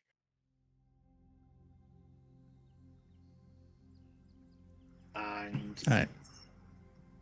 yeah, I guess I'm gonna try and take this guy down very, very quickly. However, that has to go down. All right. So with where you bit him and the fact that you have in fact made your contact and already latched on, Mhm. you would have the capability to try to just bleed him dry right now and just get him to the point of blood loss to where he would just pass. What do To you do so, would you go want ahead me to and give roll me we'll do a contested strength roll to see if you can hold on as he shifts and then tries to push you away. Okay, I don't have great. I don't have great strength. I only have a +1. But I'll give it a shot. Okay, so I only have a +1, but that's a 19 on the die, a +1, so that is a 20 that has daddy issues. I'm so mad at you because that was funny and it was good. And I also rolled an 8 on the die with a +3, so that's an 11. I was about to say if it was bad, I was like, I still got that DM inspiration. I will drop it like it's hot. Yeah, so Okay. so you're gonna win the contest here. You do in fact manage, as he is shifting, you with a quickness, like you briefly let go with your bottom jaw to reposition. That way, him transforming and like the muscles and everything expanding don't rip your own jaw apart. But you relatch on in a way that's not going to damage you, put you in any danger, and you manage to hold on as you essentially just start bear hugging this thing as it just cannot get a hold of you and try to pull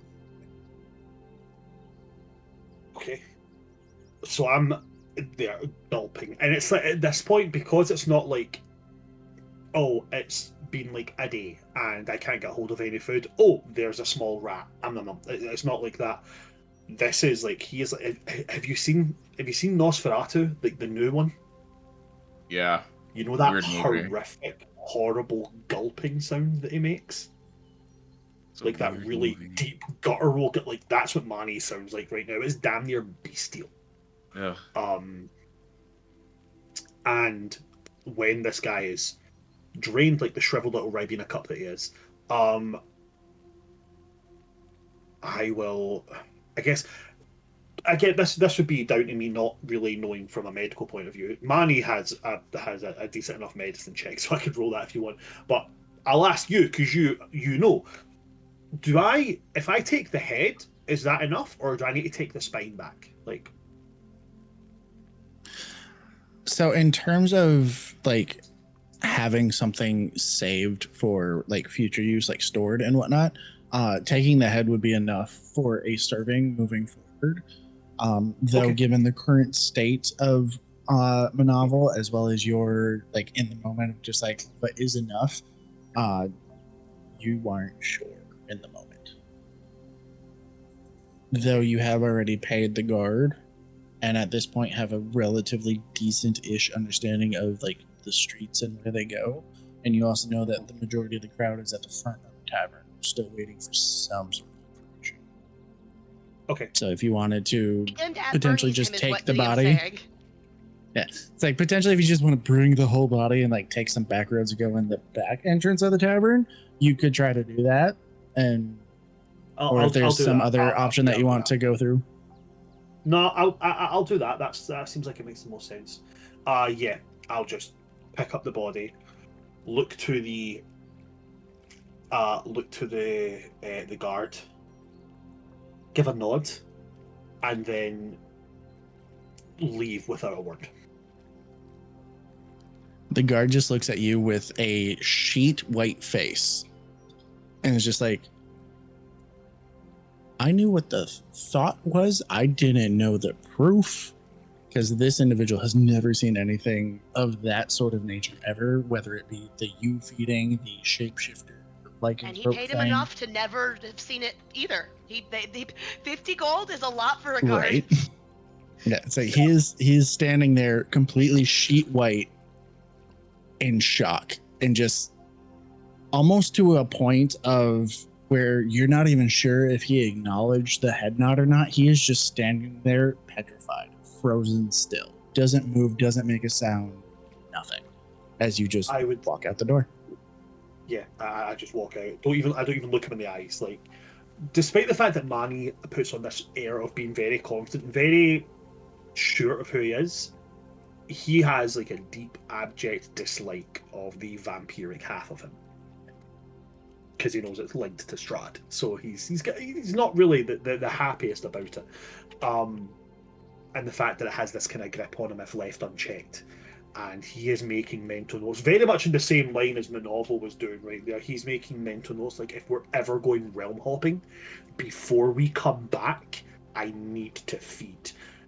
Like, not just like food. This is no longer a, oh, can I get food or do I need blood? If I'm going into another plane of existence, there's not a question. I need to drink blood before I come back. So with that, he'll just, again, down the back alley streets and stuff, doing what he can to get back. And then I think when he gets to the tavern, he'll go in through the back door. Perfect. So as you get there, you walk in and Ren, still there at the bar, just sitting, drinking her own drink, sees you walk in and just looks at you, looks at the body you carry, and just with a little bit of a, like, I don't understand fully what's going on in terms of like, I don't know the full details of what's going on here, but also like, I'm not going to question it right now. She just looks at you and says, your room is still your room. Nobody is coming in tonight. Do as you need. And then just goes back to her drink, giving a look of like, I don't even know right now. I will go to, do I know which room Manovel's in? Oh yeah, you would know. I feel like we because all the kinda three of you saved- were on the same floor. Yeah, we all had this a room on the same. So I would probably be the one that's next to the corner. Okay. With the exception of Trina, because since this is her house, she wants to sleep in her own bed. She's in the basement. She in the basement. I will come to Manovel's door and give a very, very soft knock. Come in. I'll open the door. Manovel's sitting on the bed. Yeah, Manovel's sitting on the bed, and he's not sleeping, and he just kind of looks at you, and goes, Man, he doesn't even look you in the eyes. He's in pure shame all over his face. Who was it? Someone who was due to die in a few days. Were they guilty? He was a lycanthrope. He had shifted and torn apart. A lycanthrope? A were-beast, someone who is forced to change under a full moon with incredibly little control over their animalistic form when they do so. I don't know if I'm allowed to eat that. I don't think it changes the brain. I can drink his blood and it affects me very much the same way as drinking anybody else's blood. And I look at my empty packs and... Okay, you don't have to be here for this.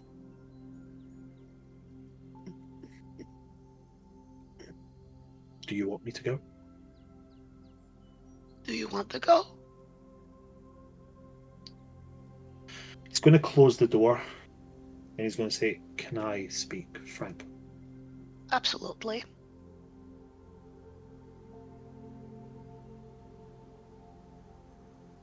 I just drained a man's life and paid 50 gold coins for it. And having to do that, it's like a twist in the gut. I normally have people pay me so that I can sneak Snacks. I understand exactly how you feel, my friend. The And the dirty, worst part, the need that you cannot control because it's a part of you.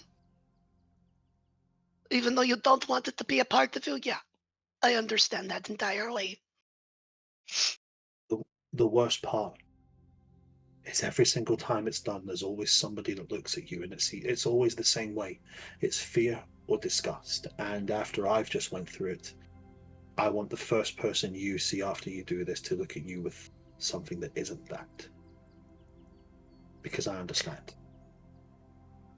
And then he's And going to sit down. So do what you have to do, and know that I won't judge, and I won't think any less of you. I look at you, and it's the you see the illithid tear as for the first time he's gonna feed in front of someone. The first thing I do is I do try to remove any fluid that I can to try and see if I can make one Capri Sun packet. So I'll do my dentistry, and that also I see his canines because he's still like I feel like he's still maybe in like partial hybrid mode, so I do remove some of his werewolf teeth while I'm in there because I get so excited. Like I'm like, oh wait, no, focus. So I'm going to put werewolf teeth on my inventory. I am doing that, but I would like. Can I get at least one Capri Sun packet out of him? I hate talking about a person like this. It's very weird. I'm trying so hard, but I'm trying to be in Manovel's mindset. But I hope you guys know that this is very uncomfortable. Right. So with your experience and how long you've been at this and how long you've been doing this and having more or less perfected your craft over time, from an entire body such as this, especially one of a lycanthrope gene, you could actually get 4, potentially 5 Capri Sun packets out of it. I do that. You see Manovel with his he takes the fluid and he disposes in the packet and he takes some more. Wow, there's actually a lot in this one. And then once he's done, there's no more. The fluid is drained. He looks at the skull itself.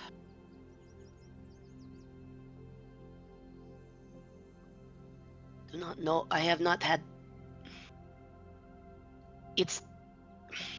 It's telling me that I need more, but I have not had an actual brain in years, and I don't know what it will do, and I'm scared, Lonnie.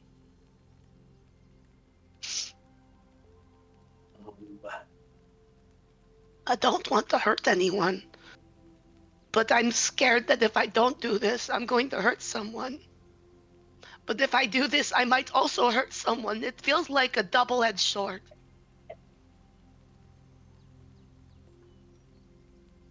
It's a value pack? Orion! We're in a scene here! How dare you be funny?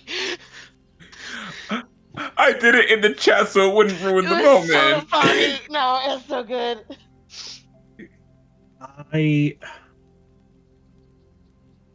Okay.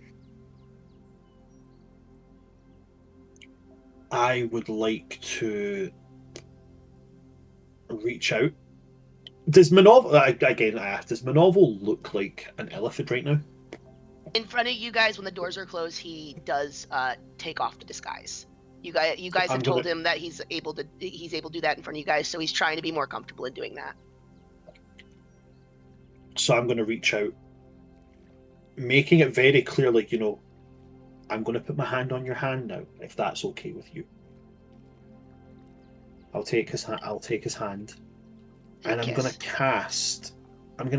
Yeah, and then we kiss. And then I'm going to cast Calm Emotions. But I don't try to hide it. Like I imagine that as I do it, there's maybe a little bit of light at the palm of his hand as he goes to do it. Manovel trusts you and he lets you. Okay. So just it brings around a sense of calm. Mechanically, you become indifferent about things. You can't be charmed or frightened, that kind of stuff. But it's just to calm him down, and then I'm just going to say, You do what you have to do, knowing that I will not judge you, and I will not share word of it with anyone unless you want me to. And should anything, then that's fine. And should anything come of it, you will have me at your back. And I think at this point, Manavel takes your hands on his hand. He takes your hand and he goes, "You are a true friend. Thank you." And Manavel, with a very, Lithas don't show a lot of emotion already, but his skin's a little bit paler than purple. He has bags under his eyes, and he takes this body and he does what Illithids do. And there's a crunch, and I eat brain jerky. Prepping. Is it, maybe it's more like Laffy Taffy because there's no moisture in it, so it just kind of stretches? It could be more like I We'll think it'd be more reveal like gum the that's- texture of brain when we come back from the short break. Oh god, the description of that is just, oh my gosh. No lie, like while I'm loving the scene that just happened, it feels like a very like solid and pivotal moment. I'm also just like, ugh.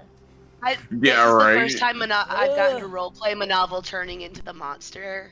And I was telling Vex offline, it's been such a lovely moment for me to get to see Manavel at this point. And I know that got a little dark, so I want to say thank you guys for being patient with me. I know that Lithids can be kind of nasty, but like Bran, that was one of my favorite scenes you and I have gotten to do together. That was 10 out of 10. No notes. It's the same on the side of Manny. Like, I've played Manny in a previous game before. I played Manny's father for an entire campaign, and I never got a chance to really lean into the vampirism.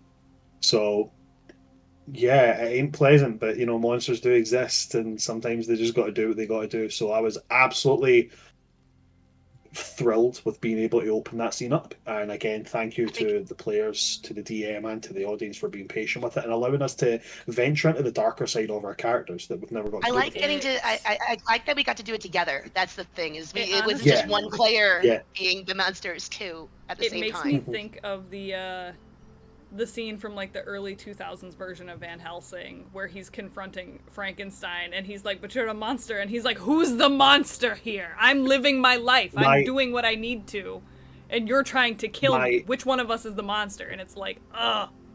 My favorite quote of all time, and Wingo knows this, so my favorite book of all time, like, is the earliest sci-fi novel of all time, and that is Frankenstein. And my favorite quote from it is when the doctor says to him, "You're nothing but a monster," and Adam looks at the doctor and says, "Behold, Father, for I am simply but what you made me." And it's that, and it's that thing of like, of course I'm a fucking monster. I'm made of 8 different corpses. Like, but you made me this way, and it's just it's a great fucking. It's great to be able to kind of lean into that darker aspect, especially when you are playing something like a Dampier or an Illithid or somebody with lycanthropy or whatever.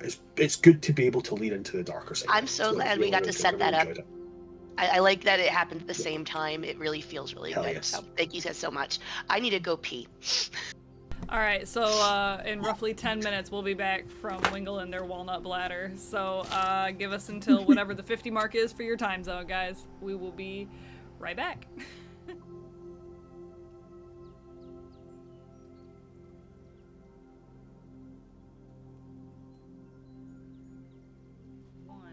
Yeah, hello!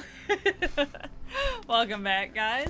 Did everybody get some hydration and whatnot? Are we recovering well from the aggressively emotional moment that we had before stream or before break? Oh my. But I think we got our rambles out of the way. We got our hydration. Huzzah, ka-chow. Ciao. Amazing. No notes. 10 out of 10. You too can look like me. Ka-chow. Ciao. Take us away, Dungeon Daddy. You gonna mute yourself so I can? I gotta go.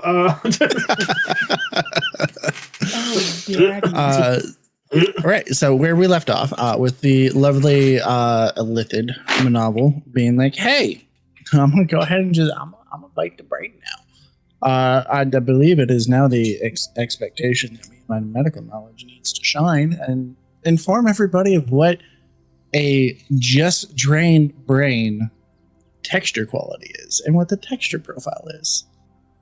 You don't have to. Can I make a guess before you tell us? Absolutely. You know how like when bubblegum's been stuck under a table for like a few weeks? Oh It's like God. it's like firm but with a slight amount of give. Is it like that? Hold up. What if it's like the kinetic slime and the kinetic sand inside the ball where it's like push it down and then it's kind of Yeah, oobleck. That stuff is so much fun. But no, unfortunately, you're both wrong. So, Monty, you are really close. That is what processed preserved brain texture becomes. Recently deceased is more of a pudding texture. It's pudding if it was in like the casing of the shell of a hard-boiled egg, where like it has the give to it almost like a fruit gusher. Don't dig a level deeper, please. Do not dig a level deeper. No, that's good. That's good. We're good. Tap out. Tap out. Yeah, we're aiming at fruit gusher. We're done. We're good.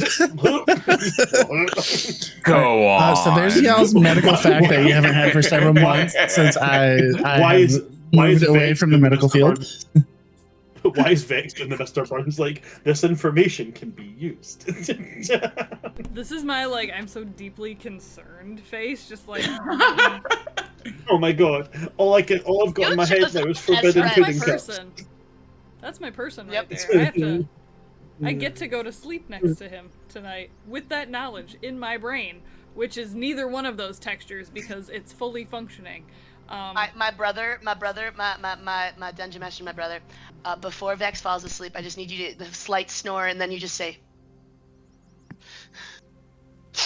All I've got in my head is just the repeated phrase "forbidden pudding cup."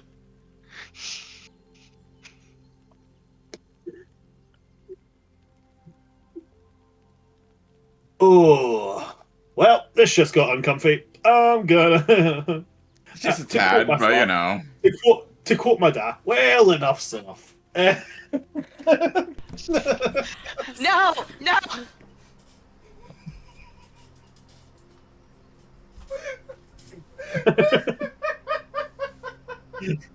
I love you so much.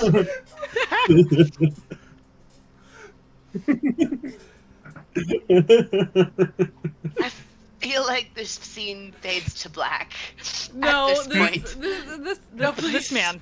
Please. This man grabs, the grabs my face just now, to black. turns my head and whispers in my ear, "Fart box." Like, what do you mean? What do you mean? Fart box? I'm gonna That's tongue an inside punch joke your between fart me and box. my brother. That's an inside joke. You did it! I'm so proud of you! And I hate haven't it recorded. here. I hate it here so much, actually. What on I'm having a earth? great time. How about you? Inspiration. Anyways, moving past that point, at this point, I imagine everybody's trying to sleep, so we're going to wake up in the next morning now. We're just going to go ahead and glaze past all the rest of that. Can I ask just one more question? Sure. With it not being like as brainy as a brain could be, does it count as a like full serving or like of extra like what does this mean for me? Oh, you want to get into that now? Okay. Oh. Is this a for my ears only kind of conversation? Actually, yes. So, respectfully, if everybody else could please remove their hearing, deafen themselves for at least a brief moment, so that Wingo can have their individual moment here with the rest of everybody else in chat. Max is right there. Yeah, I feel like that's cheating. I feel like I should kick you out. Go sit in the living room. Go stand in the corner. I'll just be over in my corner of the room, minding my own business and pretending I don't exist. Unfortunately, we don't have stairs for you to go hide under like the true Harry Potter that you are. Really disconcerting because I can see you all talking. I can't hear anything. I feel like Not her getting underneath the desk, though. What do you mean? Dex, get the fuck out of there! At least she's under her desk and not mine. All right. Anyways, so yeah, as you now fully get into the monster side of novel, and you are actively eating, in essence, what is live brain. You feel the thirst quenched. You feel satiated. You feel whole again. And that part in your brain that you heard earlier that said, "We need more," grows. You realize now, as you are starting to feel more like yourself, and as you gain full control of yourself again, you feel this part in your brain. And you know that it's what the hive felt like.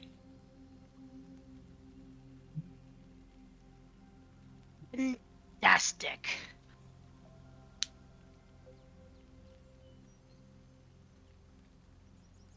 And As Brave's it not- grows, Oh no.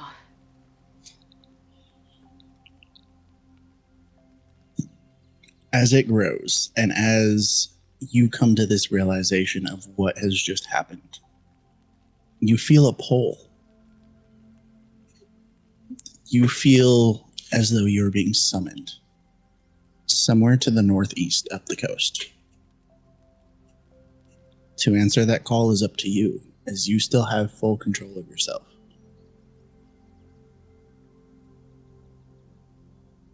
But at this point, you feel like something is watching you.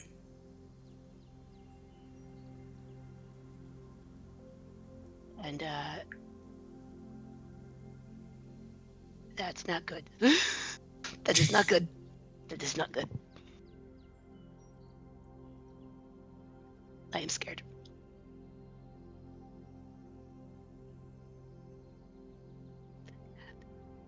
I don't know what Mana will do in this moment, to be honest. Like the hello? Is this to what you're feeling? Hello? You hear it respond, but it's not responding in a way of conversation. Mhm. It keeps saying more, come No. to us, more. No. You've had enough.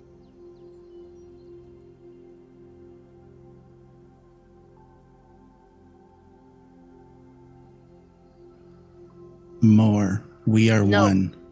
We are not. We were. We are not now. Like a bad breakup, I need you to go. And then, as you are having this back and forth, you start to feel a splitting headache come on again, similar to that of what you felt from the original hunger. And you hear a second voice in your head. You hear Tentacle Kitty, Joanna. You hear her in your head, not talking to you, but talking to the other voice. And as you hear Joanna talking, you look around you. You see Joanna perched on the table next to you inside your room, staring at you softly, but with very direct eyes. As you hear her say, "This one is protected. You cannot have this one. Leave." As the other voice falls silent. Joe! Ah! And I feel it exit. And I look at Joanna. You feel it retract, but you Retract. are not positive if it's gone. But you no longer hear it, and you at least don't feel anything pushing on you or pulling you or calling you anywhere. Okay, and being the fact that Manny is still in this room right now, I'm going to show him that he's not going to hear any of this, but I want to what he sees out of on the outside. Yeah, in terms of conversation, we can end it there for like your own personal little interaction here. If you want to bring everybody back and explain the reactions being seen, by all means. Everybody back! Come back! Everybody come back! Come back! Come back!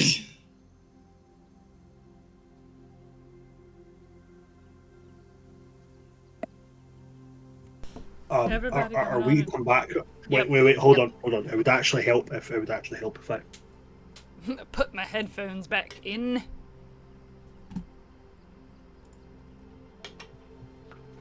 love how I asked Wait. you guys a question and then went, "Oh, I don't have my earphones in."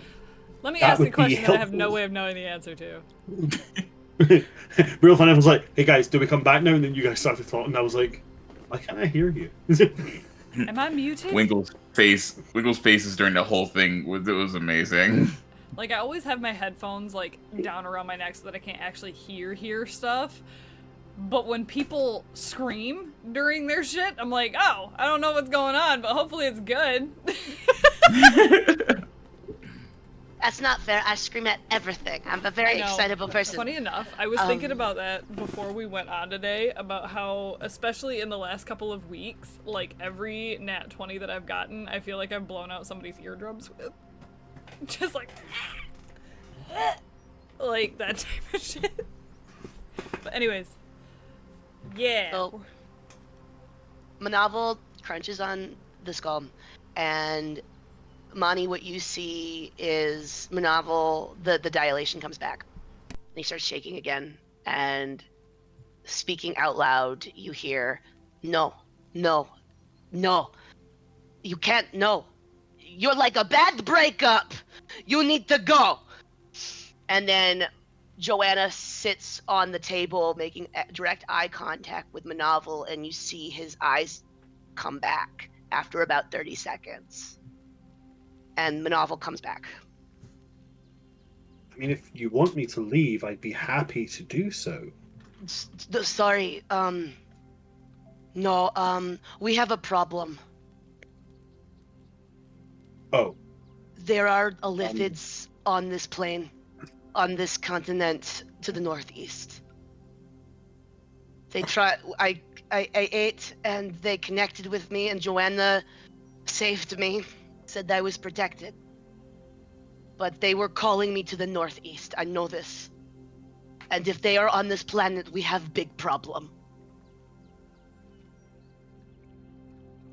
And people say that Barovia is a horrible place. I don't know where that is. It's where I'm You're from. I know that. Okay, Just for so clarification, is it just you and Mani that are still together? Well, and Leon and I yes. just, like, we're still off on our own. Okay, I just want to make sure because I'm like, let me butt in. No. Nope, this is just a Manavel thing. okay, so for the sake of simplicity, I will clarify. You say yes or no, or nod or shake your head. Okay? Okay. So there are illithids on this plane of existence. Yes. Specifically, there are illithids on this world. Yes. They are in the northeast from where we are right now. Yes. Close by northeast or far away northeast? The mountains. I don't. That I saw mountains. Okay, so we can get a hold of a map and we can figure that out. And is this an issue that we need to deal with presently, or is this something that we run away from and don't bother? There is no wrong answer to this, Manovel. This is your choice. If the lithids get a foothold in this planet, we will no longer have planet. They are like virus.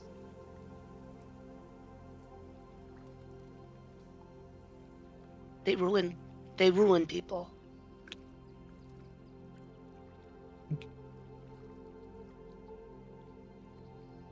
I would beg for help if it were my grandfather returning to try and take this world for his own. So I can only imagine how you must feel knowing this is a threat. So I say, before Odeon and Trina go to rest, I think we should speak to them. Let them know.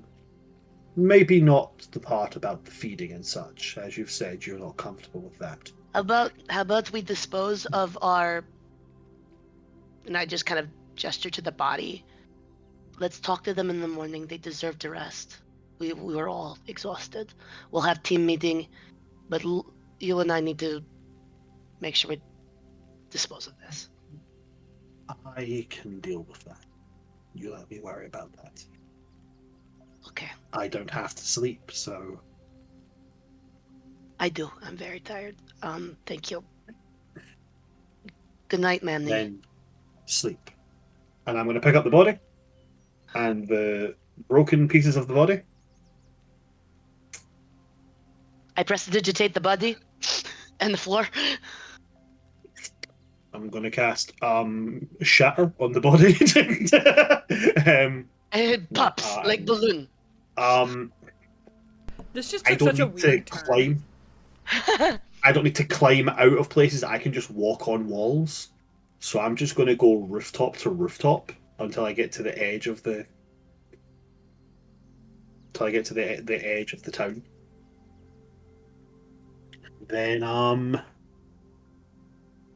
what do I do from here? Remove the body from the game. Do I have... No, I don't, because I am a ranger or a cleric. So I don't have any of those good DM, things. he is 300 years old. Can you please tell him that he can just dispose of a body that he paid for? You have 3 options of where you could feasibly dispose of the body. Roll me a d4, re-roll the 1.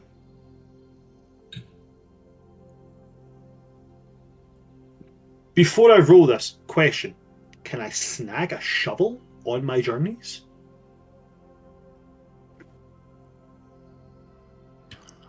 Two of the places where you can dispose of the body have shovels at them.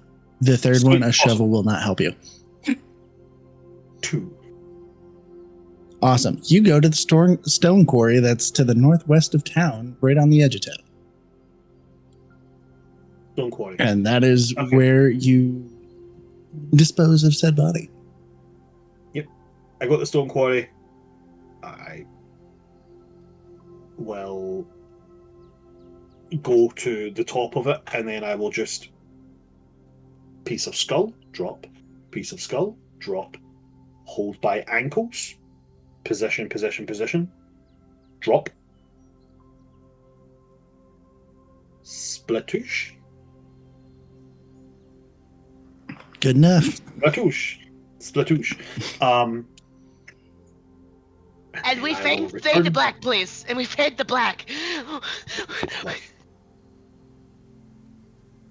Yes, for the sake of expediency and the fact that we have been going for about 2.5 hours now, and we have watch party coming up soon tonight because it's Sunday. We are going to fade to black to the next morning. So the next morning, those of you that were sleeping and or needed to sleep have rested, have woken up from a full rest.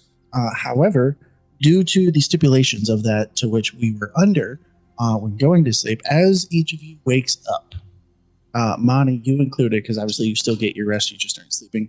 But as everybody wakes up the next morning, you each are still under the experience of level 1 exhaustion because of how much the whole 2-week time lapse weird stuff of time affected everybody. Ew. And we're using the 2024 rules for exhaustion, yeah? So it's just a -1 to Correct. all. Yes. Thank God. Is it a -1 to ability checks, saving throws, and or is it just like a flat -1 to every D20? -2 to any D20 tests and -5 to speed. Okay. I've Which, actually like, realised I don't actually know. As somebody that has previously gotten smacked with a heap of exhaustion in a different game with the old rule set, I'm very appreciative, thank you DM, of us of just using these ones. Because this is ridiculous. Is it 1 level or 2 levels that we're getting? So originally you one, did have right? 2 levels yesterday, but now that everybody has rested for a full night, you are reduced down to level 1. So level 1 right now. Awesome. Phew.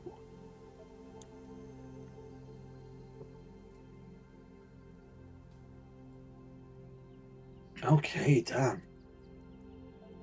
All right. So as you awake the next morning, still feeling the effects of the level 1 exhaustion, Trina, you wake up feeling entirely displaced because this is your home. This is the tavern that you have grown up in. But as you are waking up right now and you see the sunlight through the window showing that it is at least well past sunrise, the floor above, the tavern above, is silent. There's no smell of cooking food, no bacon, no coffee. There's no sound. There's no rough, dull murmur of patrons. It is entirely quiet.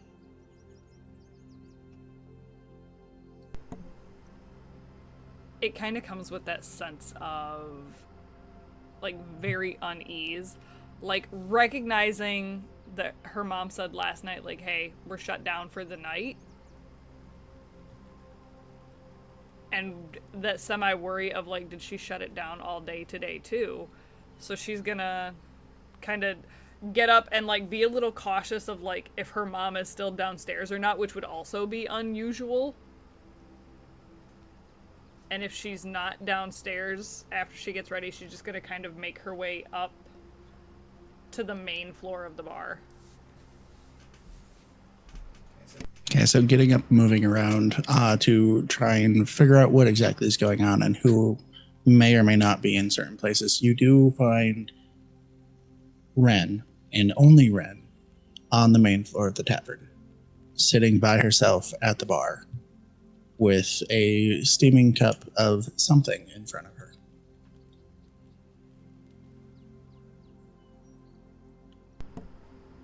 She would kind of start looking around to see if there is, like, not, like, looking at her mom but not saying anything just yet, kind of doing that little gloss over of, like, is there coffee, is there tea already made and available, so that she wouldn't have to make it, or is she gonna have to make something this morning? So with closer inspection, words, people, words. There is coffee made, and tea would be relatively easy. As part of that is also that there is a like a pot of water available as well. So there's something there coffee wise for sure, should you want anything. But as you're also looking around, you notice that it is very much only, like, there's not even anybody making any sort of noise, any sort of evidence that there's anybody even in the kitchen. She's gonna, go to the coffee pot and kind of silently make a cup of coffee, like a little weirded out by the fact that not even the other staff is here when it's past daylight. Like, everybody should be kind of up and around and whatnot, because while it is a bar, it is still also a tavern. They do breakfast, they do all the stuff. And she's gonna make her coffee, like throw a little too much sugar in it to kind of get that little extra peppiness if she can. And she's just gonna go and sit next to her mom. And just kind of that, like, awkward, like, you guys are sitting right next to each other type of thing, but not actually looking at each other. And just kind of, so how long have you been awake? You hear her give a deep sigh, partially mixed of relief, partially mixed of not sure what to say, and not sure where to direct the conversation, not even sure what her own thoughts may be. But she just reaches over and she grabs your hand, and without looking up from the cup in front of her, she chokes out, "This is exactly what I was afraid of. You were here, and then you weren't, and I had no way of knowing where you were. And the helplessness that came with that, when that is the biggest thing that I brought us here to avoid. I don't know if I could do it again."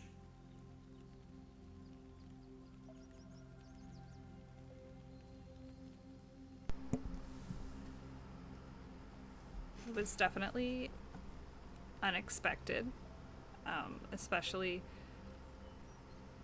because, like, when you think of the island one, right? Like, I did that. I intentionally knew where I was going, and while I didn't necessarily know what I was going to get into, like, I don't know if I'd say that I felt more confident going, but, like, I definitely feel like I was more prepared for something to happen. But, like, the fact that we were just here in town and that all happened, like, we didn't even, in theory, like, we didn't even really leave the town, and then we left, and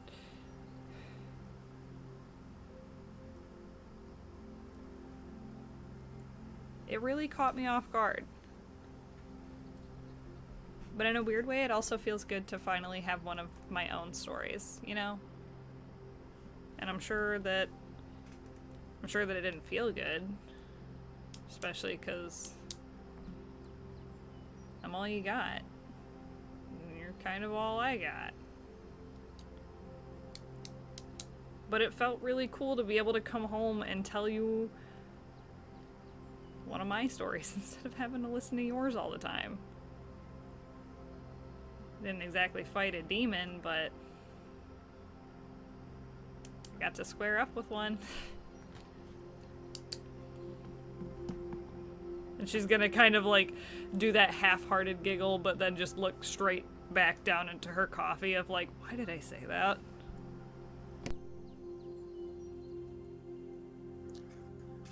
She takes a moment to truly ingest everything that you had just said. And then she turns to you as you see a single tear fall from her eye. And she just says, "My stories weren't told as a point of revelry or as a point of boasting or seeking validation or congratulations from anyone. They were a warning to you and to everybody else of just what can happen. And now you've seen it firsthand. You didn't intend to go anywhere. But when you were on that dock, I smelled the sulfur, and I was taken back to places that no one should go. The fact that you are here has me relieved, but I'm still shaking from worry of what may still happen next. Especially with everything that you told me happened and the promise your friend made while you were in that plane. We don't know what's going to happen. No one can know what's going to happen. And while you didn't know what was going on or what the outcomes and consequences may be, you've now brought that here. And now everyone will be in danger. This was our safe haven. I have searched realms, I have searched universes to bring us here. And now it's starting again.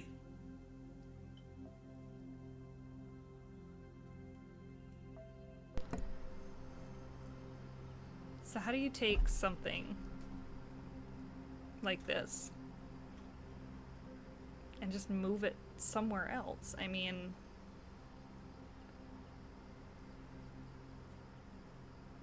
it's not like things followed you everywhere, but like, I don't know if I'd call us like heroes yet. Maybe, like, definitely adventurers and stuff, but like, how do you get a bunch of people that barely know what they're doing to somehow be, I don't know, the people that kind of start all of it and hopefully be the people that end it? Do you call for backup in this situation? Do you just like walk up to some kind of,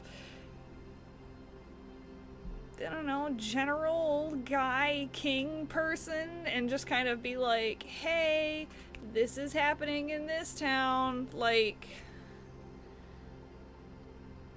Mom, what do I do?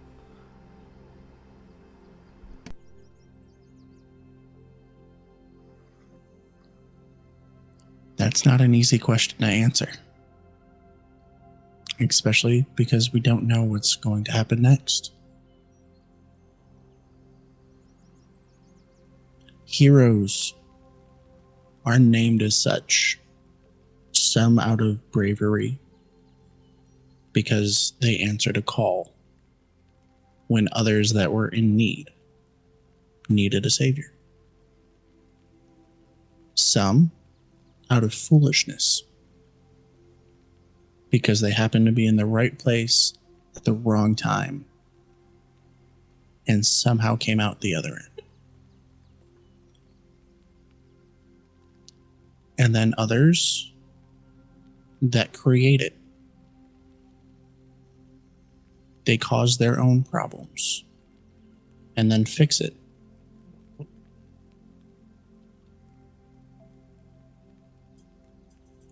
You're right to not call yourself a hero. But based off of everything I've seen and everything I've done and the stories that you have heard time and time again, I think you may know where you lie right now. I'm not saying it's your fault. I'm not saying I'm mad at you. I'm saying I'm scared.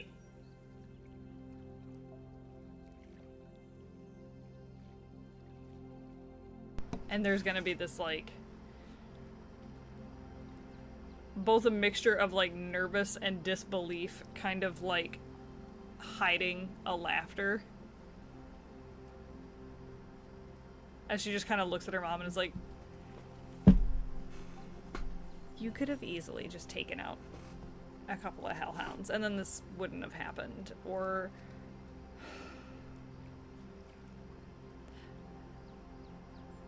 I'd honestly believe that had you come toe-to-toe with whatever it was that we saw down there, you guys probably would have had tea. It probably would have looked at you like, oh, I've seen you before, or I've heard stories about you. You being scared doesn't feel normal.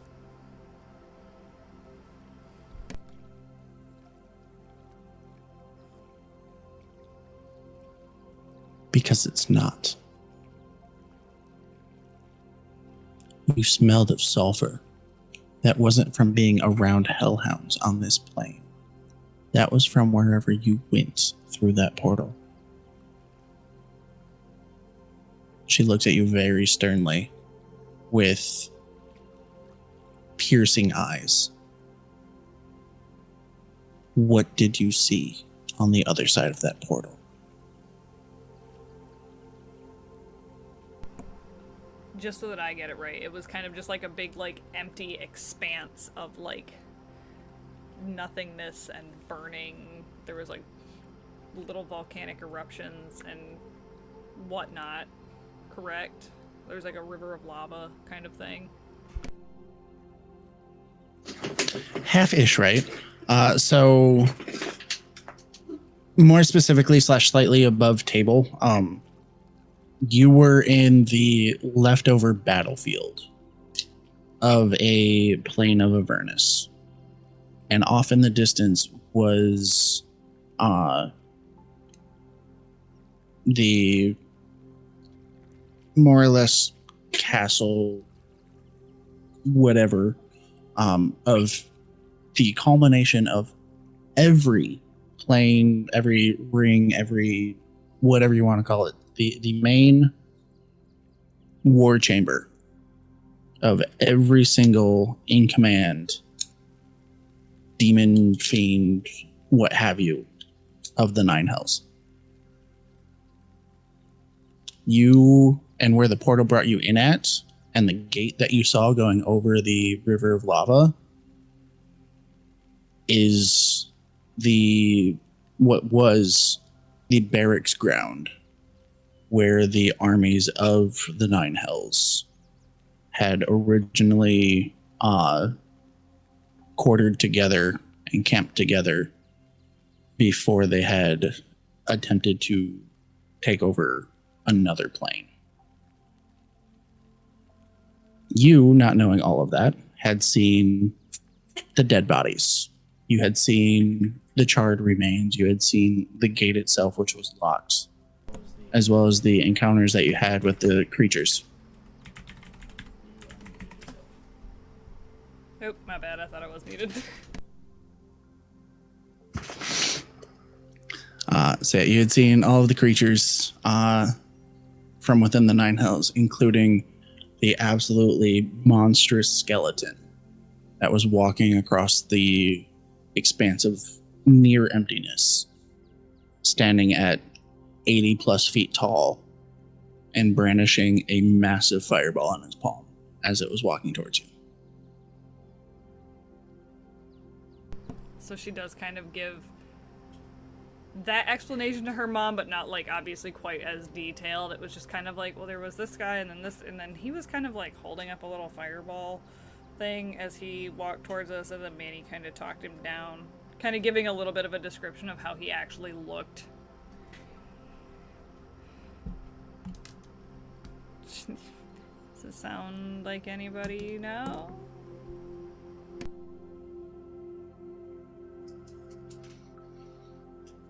It sounds like the deepest pits of hell, and like the things that we don't want to be interacting and making promises to. Sounds more or less of things that I had the unfortunate circumstance to deal with in my own past to a certain extent.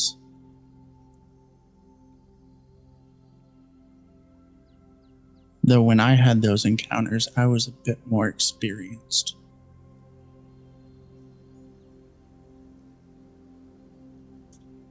She kind of grips onto her coffee cup tighter, and she's just...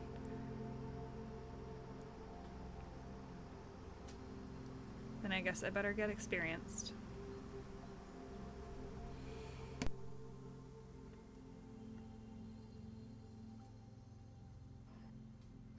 And then she just kind of looks you up and down for a moment, gives another sigh, squeezes your hand tightly once again before letting go to go and refill her mug as you both end up sitting in silence, waiting for whoever else would like to join at this point.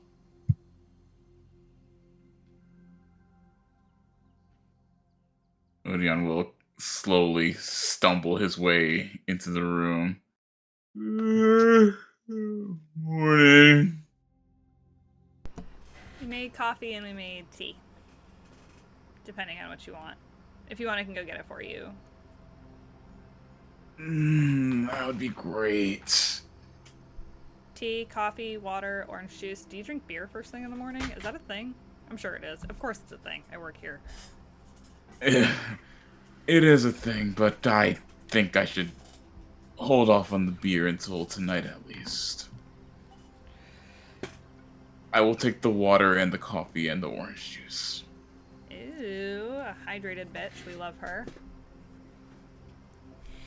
She's gonna go and just kind of start grabbing like, assuming everybody else is gonna start coming down, just get like a little container of like cream and sugar and just bring the whole thing to the table area. Just slide all 3 cups over. Manavel goes to Manny's room first so that we can walk in together. You ready? Manny's just been sitting on his bed the entire night, just like, yes, I'm ready. We walk down. We need to have a team meeting immediately. There is a problem that only we can solve. And we have to heed the call. I'm trying to mimic all the things that Ren said to Trina a couple minutes ago. Is it at all possible that this could wait until after coffee? Fine. I'm not But really I feeling really don't think so. coffee. I have tea. I'm not really feeling coffee. Water. Any hair of the dog? Are you talking like the shot? He's going to look to Manavel and I'm just like, no, inside joke. I would love some. I would love some tea. Do you have orange blossom by any chance? I have tea and I could get some orange peels from the bar.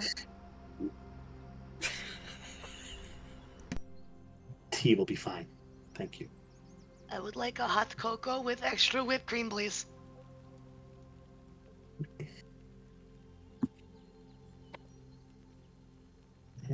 Actually, give me 2 seconds. I just need to read the prestidigitation for this one to make sure. Because it used to be able to make something taste different, and I don't think it can anymore. Oh, no, yes it can. Yeah. Okay, yes it can. So she's gonna, because I don't think that the bar would honestly have hot chocolate, but either way, like, she's just gonna go get some, like, warm milk and bring out a thing of tea for Manny and just kind of point at both of them, like, finger gun style, just like, pew, pew. So that this would obviously taste like hot chocolate. Trina has never had orange blossom tea before, so I feel like it would just taste like aggressively citrusy. Quick question, just while we're on this.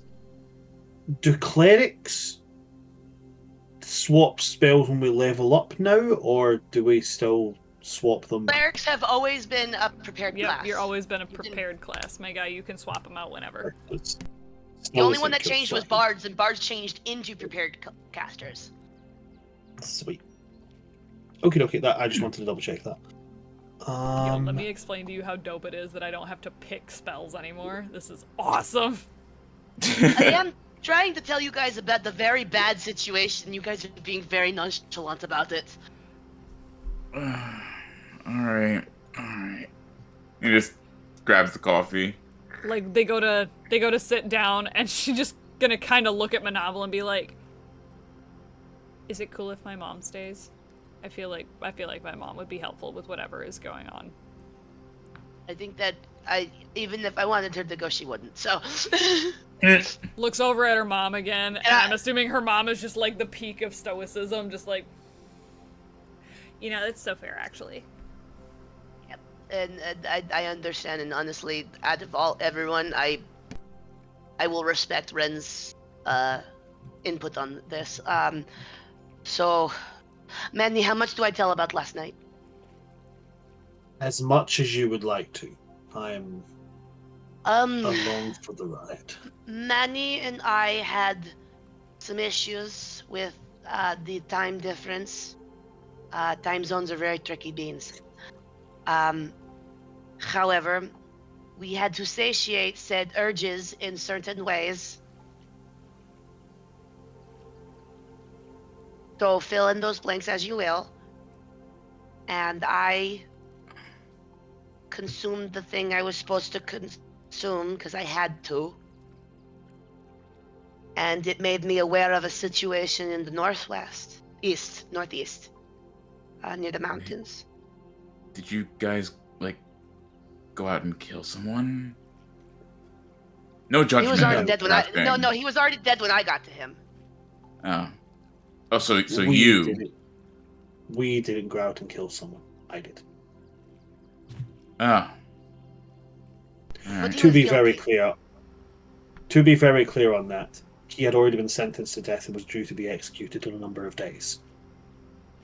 Oh, so you didn't really kill Turns someone. out he was a werewolf, so like double trouble. And Trin is just gonna kind of back up from the table a little bit, like, was sitting like this, trying to, you know, listen very intently, and it's like realizing that Manny definitely did something with Werewolf Guy. And assuming Manavel did too, is gonna kind of... Okay, so like, how does that affect you guys at all? Like, I'm just curious. I'm just a little...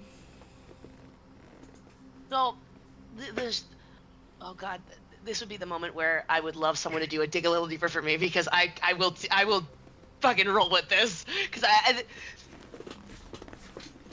So, Manny brought the dead body into my room, and then I went to, I got scared, and then I got sad, and then I got scared again, then I ate the body. Or ate the brain jerky. And then I got connected to the thing that was in the northeast. It was saying more. I said, no. And it said more. And I said, you need to go away. And it said more, and I couldn't get it to shut up. And then Joanna jumped in and said, no, he is mine. Back off, bitch. And then I realized that there is something in the northeast, and I'm pretty sure it's a Lithid, and so that is a really bad thing for this planet and everyone that inhabits it. So I think that we need to go and fix that in some way, shape, or form. Okay, like, pause. That was a lot. Flag on the play. Okay. This is why get an espresso, Odin. I need you to catch up. Okay, so in what has felt like the last 24 hours, which it clearly hasn't been, but in what has felt like 24 hours,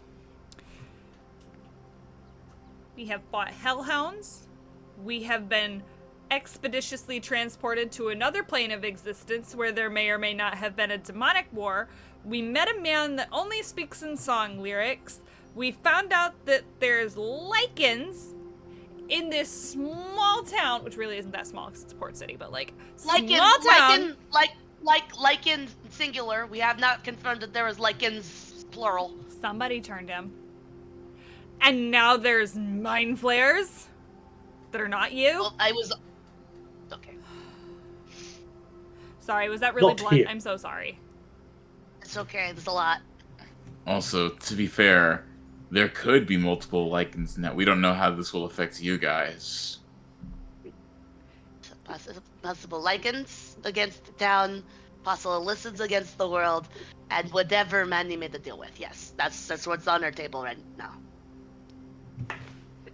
Looking at her mom, thinking of the conversation that they just had. Okay. I hope that everyone wants to get experience because you're about to get so much of it. Who do you even start with first? Like, What is the lesser of the evils? We deal with the lichens in the town first before we leave the town for an extended period of time. God. Okay, now, I guess jumping forward a little bit to the illithid problem, how many are we thinking we might be dealing with? I have no idea. Enough Okay. to call me. Enough to call me. Okay, follow up. Could it be possible that we, like, tell the local military about that, and they deal with Probably it? not, because how would I know? That would be putting me at risk, dude. Damn it. Dude, I'm not trying. I don't like dude. I'm not gonna take that one. I try your lingo sometimes. Sometimes it just feels weird. No, it's okay. I don't typically say dude, but yeah, it's fine. I'm sorry. I'm still out of it. I still have like a screaming headache from yesterday, and as she sits, like, hands over her eyes, she's gonna be like, "Oh my god, Mom, we've been gone for so long. Did you read that book? The one that you said you might be able to, like, figure out the translation for." Because you know what we need? We need to add more stuff on our plate, but, like, I'm so sorry. There's a lot going on right now. Is it still a plate at this point, or is it a buffet now? It's platter and it's borderline buffet. It's getting there, but there's a lot. It's a family In meal. Barovia, we would call this a smorgasbord. Yeah, on it. In Illithid, we call it the colony. Yeah. What? So it's actually funny that you bring up the journal, because as you turn to look back at your mom and ask about the journal, you actually see that as she is standing there stoically, as you had mentioned, you actually see that with her arms crossed over her chest, she is in fact holding the journal in one of her hands against her shoulder, just kind of tapping it, listening to you all ramble off all of the things that are going on, all of the worries and troubles that each of you have gotten into, taking a little extra concern at the illithid announcements, to which Ren does in fact give Manaval a little bit of a more stern look of just like, excuse me, before I did not then call them handing before handing over the journal and saying, it has been translated, at least loosely. Given the rest of this conversation, though, it's not exactly a top priority item,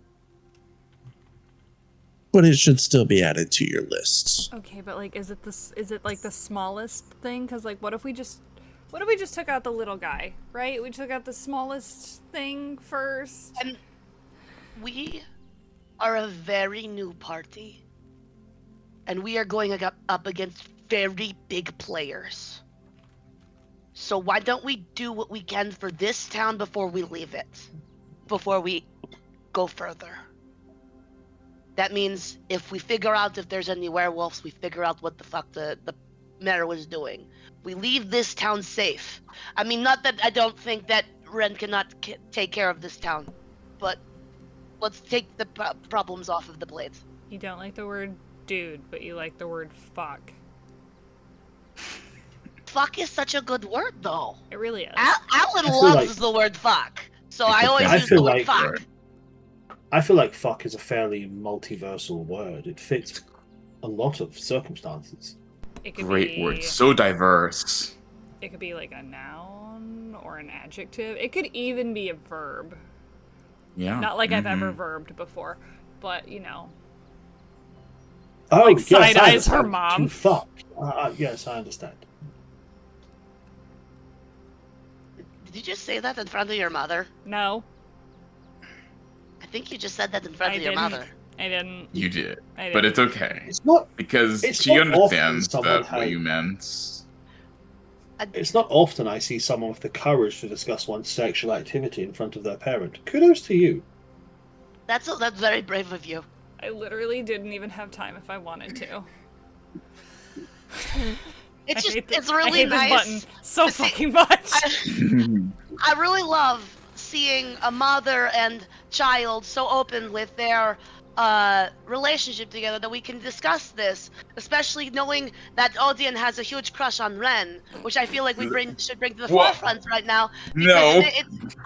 I think that we need to talk about that we're here for trust. We're about to take on a lot of big responsibilities.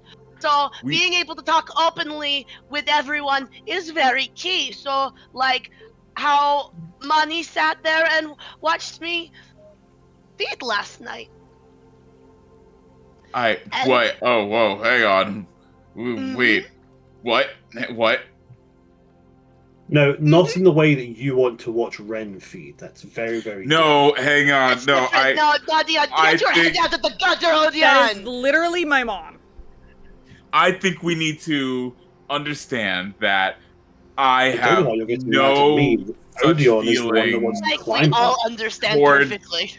towards Trena's mother or anyone else here. And I think what Trena meant was that it's a verb that she hasn't done, I which think we all need to make it some clear water. that Yeah. Yep. yet none of Yep. us have done any such things with each other in the time that we have known each We're not other. talking about you and Trina, we're talking about you and the mother. Why did I get brought up Well- into this? I haven't done anything. I literally just sit what? and I wake up and I go to work. I get the death stare from my mom. No offense, but like I come home, I do all of the work behind the bar. I dictate other things around here. I don't even have time to go do adventuring stuff. And the one time that I made time to actually go do adventuring thing, I literally caused a fucking world catastrophe. Also low-key meeting like three of like some of the best pseudo-human people that I've ever met in my life. While also Thank you. having to deal with sitting next to my mom, who is now currently thinking about my sex life, all the while worrying There's if three I just... other big catastrophes. I don't think she's focusing on you. You're not focusing on her sex life, right, Ren? I don't want to know. Don't answer No, that. she's focusing. She's focusing on the fact that you want to verb her. No, she- I do not. I never said I did. Is and die that a is- verb? I would love to die right now. I tell you what. Here's how we just solve this entire issue. Odeon, do you, perchance, have any kind of lean towards an attraction towards Trina's mother? Sword of Truth. Don't answer that. Attraction is a very different word. Do you want to bone Trina's mother? Is Ren? Do you want to climb her like the proverbial tree? Do you want to, as Trina so abjectly put, verb her? I love this button so much. Am love it so much. Hang on. Am I aware? Is He the just verb literally- That- that's what a he truth has literally been said cast. Jonas. Is the verb in the room with us right now? Am I aware that Zone of Truth has been cast? Yes. He wasn't subtle about it. He said Joan of Yeah, Truth. he cast it like mic dropping. Isn't there? Hold on. Isn't there a save for Zone of Truth if you I'm try pretty to sure lie? there is. There is, yes, there It's is. okay. No, it's okay. I don't Of have to course lie. there's a save. I don't have to lie here. Oh, Listen. Okay. But- So here's the thing, right? Ren, lovely woman, beautiful woman, amazing woman. I have Yes. never, since I've known her, said anything along the lines of that she's not any of those things. I am in no way, shape, or form saying that she's not beautiful. I'm not trying in this moment, currently, at this point, to Yes do or no? anything with Yes, her. I require yes or no. Damn son of a bitch. We are going to fixate on this and not get to more important things until it's just over and done with. Look, So- is she an attractive woman? Yes. I would like. Can I willingly fail against my own zone of truth? I mean, if you want to willingly do it, then yes. I'll willingly Novel fail got and his then own go. hummus break Oh in the dear. middle of this. Odeon, I have no attraction to you whatsoever. Though I do find you to be an popcorn incredibly with pleasant hummus on fellow. it. I'm gonna turn to Red and say again, similar to yourself. I find you to be a very attractive person. I can understand why Odeon would want to. I personally don't. Manovel, I adore you, you beautiful fuck. But again, I just don't think that we're aligned in any sort of way. You watched me eat, though. Trina, you are a very pleasant person to be around. What is happening I right do now? not have those thoughts about you. There, it's that easy, Odeon. That's it. Okay? Well, it's Can we not all that move on easy to because adult- it's Can we all not move on that to easy adult for me conversation? because I don't want to make. I love talking about Odion's attractions to Ren that are very apparent and is not being but I hidden think- whatsoever. However, Yes. we have a lot of things that we really need to talk about, and I know that That's we're it. trying to get the break in the comedy. I understand, guys, but like, I actually am scared. Thank you Yes, so much. thank That's you exactly for the bringing point us. I'm trying to get to. But you bring us back on Incredibles. track. I appreciate Yeah, that. no, please. Thank you so much for talking about things that should be scary to all of us instead of things that should just be scary to me. Yes. I think he would. I don't think it's anything to be scared of. Odion's a pleasant fellow. But either way, we have a very real threat, as Manovel has pointed out. Yes, We have do. multiple very real threats. Multiple. We have Yes. we have Okay. a we have a very real threat we know a location to, and multiple which we don't know much about, Yes. Correct. which makes them, at least to me. And he's gonna put a hand on Manovel's hand at that point, as a way of like, I'm not saying that the mind flayers aren't a big bad thing, but we know them. To me, the unknown is scarier. So he's just like Well- not like trying to be. He's not trying to be condescending. He's just been like, to me, the unknown is a bit is the more fearsome. But I understand that that's not everybody's approach to anything. So I- we need to discuss the steps and what we need to do at this point. I have thought. Then speak. I don't like the idea of leaving this town with lycanthropes. And you did say something about being able to talk to dead bodies, correct? I am versed in the elementary practices of necromancy. Yes, I have. Would we certain be able to necromantic confirm if he was capabilities. the only one? If his just- jaw just is still for- attached, I should be able to. I didn't do. No. Okay, but like, hi, question, just out of curiosity, right? Do the dead hold grudges? No. Maybe. I'm not sure. Not really. Not unless they're powerful undead. Which I Okay. don't think he is. I think So there should Although be now no I think qualms about in it, talking to the person that killed him. Yeah, I'm the person that killed him. that's you can what talk I was to me getting as at. much as you'd like to. Well, no, I I'm saying, don't does think he'll he have want an to issue. talk to you? Because I mean, me personally, even if I knew that I was like approaching death's door, for heinous crimes, right? But somebody just killed me, I think I'd still be a little salty. I'm not gonna lie, okay? I don't know if I'd want to talk to you. I'd actually probably, like, you would do your little, and then, like, I would just kind of rise from the dead and be like, this bitch. I mean, he may very well do that. It's definitely a possibility. So can you cast it on somebody else that's not you? No, if it's cast, it has to be me that speaks. I wonder if Trina can learn it. Like, I don't know if it's in her prepared list. Give me 2 seconds. She hasn't tried. You could. Is Fairy it? toast. We Fairy could. toast. We could fairy there you go. toast. We can fairy toast. That's a We can plan. we have a fairy toast, so we can have someone else that wasn't there to do it. She sits and she kind of like racks her brain and whatnot and goes, "Oh my god, we're having coffee. Oh, give me 2 seconds." She just little bit of like prestidigitation to kind of like set the vibe again. Like everybody's coffees get a little bit warmer, and she kind of tops everybody's stuff off, everybody's tea and whatnot, and just Thank casually looks across the table at everybody and is like, "So hypothetically, Yes. would you be okay with me stealing your spells and potentially talking for you just so we can get the most out of it?"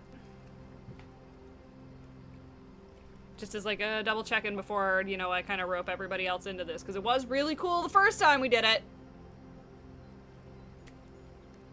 I would feel more comfortable with us dealing with smaller problems, smaller immediate problems before we start trying to take on an illicit colony.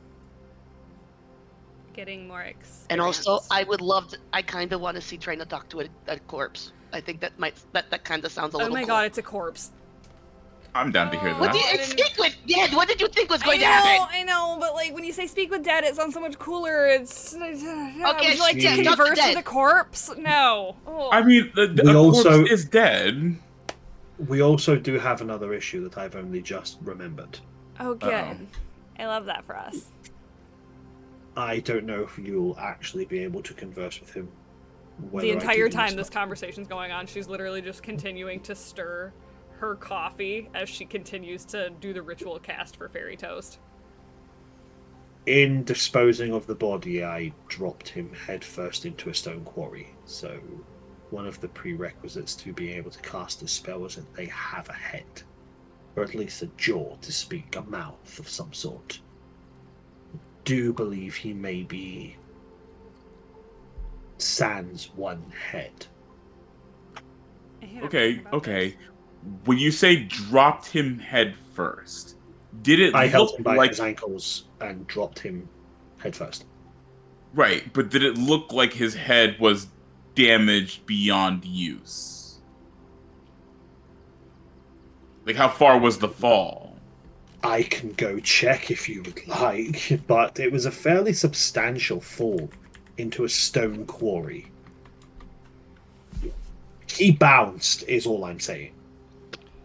I mean, if we're gonna go, we might as well all just go together. We might as well just figure it out now. I would really appreciate, given all of the chaotic things that have happened, that if we don't have to split up, we don't. Something about that just feels very wrong. Today, we tried to see if there is in fact a lycanthrope problem. Tomorrow, we tackle the book, we see what's going on with the mayor. And then once we've done that, we will take it from there. How about that? We make plan. That is a good plan. Sounds good to me. Okay, so let's finish up our coffee. Go figure out things like where they found the guy in the first place. Maybe talk to the people in the jail about who he was, people he may have potentially hung out with, do a little bit of town recon. And I will put a pack slot into the Fairy Toast. Right? So it just automatically pulls everybody. Oh, okay, that works. Yeah. So as long as with us sitting here, that's why I was like, is everybody cool? Great. Yeah. So we've cast a spell once before for everybody in chat that has never seen Fairy Toast in effect. Basically what it allows is for us to create a pseudo coven for the next duration until a long rest, where all of us have access to everybody's spell list and everybody's spell slots.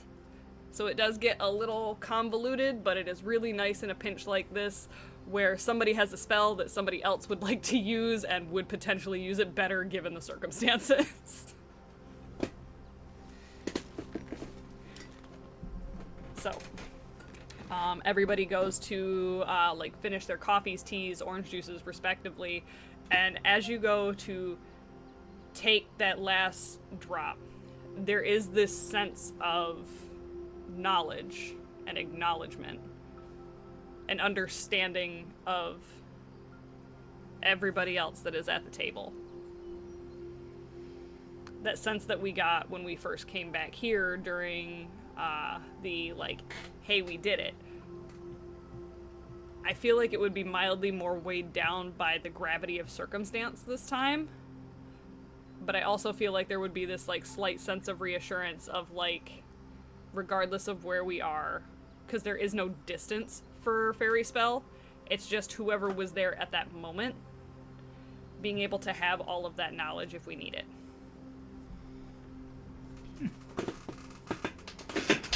In addition, the knowledge that you feel gained, you also have the knowledge of being able to cast Finger of Death.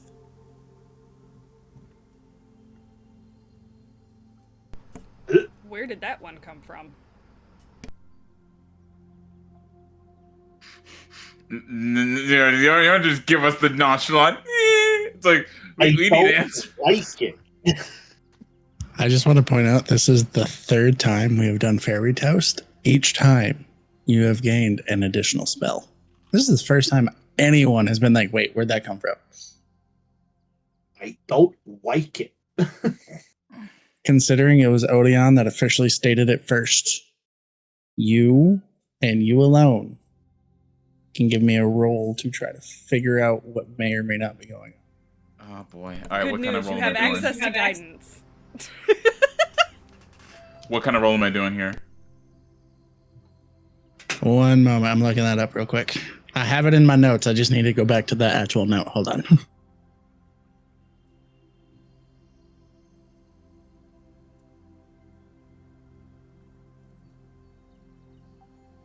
All right, so in this moment, based off of what I have written here, because this is a homebrew thing on my end, for the sake of this spell, you need to give me a contested wisdom saving throw. Contested against whom? What's going on here?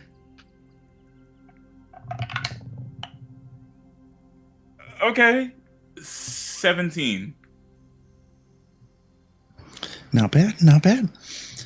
As you feel this knowledge gained of this additional spell, and you sense that it does not come from Hang on. anybody sitting at the table with you. Hang on. I don't know if I won or failed this, but I'm not taking any chances. I'm gonna go ahead and use my nat 1 portents just to make sure I won this one. Just to be safe. Good call, because you did fail. I had a 19 on the die plus 7. You motherfucker! Oh, plus 7! My God! Let's fucking go! Let's fucking go! Oh God! Good luck, good luck. All right, so as you are searching your mind for what is going on here and where this extra spell came from, you feel the presence of another being. And as you close your eyes and you search your mind, you have a third-person view of this individual. You recognize the room. There's a desk with a weird chest in the corner, a window on the far side, and standing over top of the desk, searching through papers, is the mayor.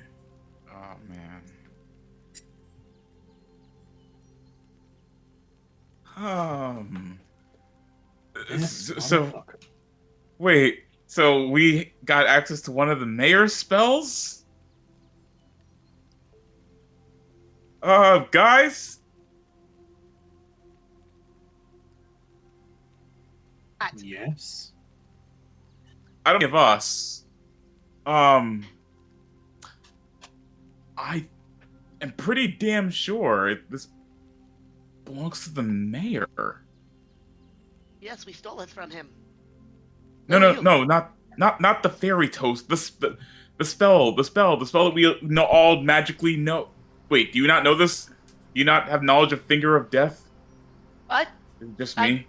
Yeah, I do. That's what that is. I thought I had pins and needles. That's game. How do you know it's from the mayor? I just know. It's weird. I don't know. I got a mental glimpse of him.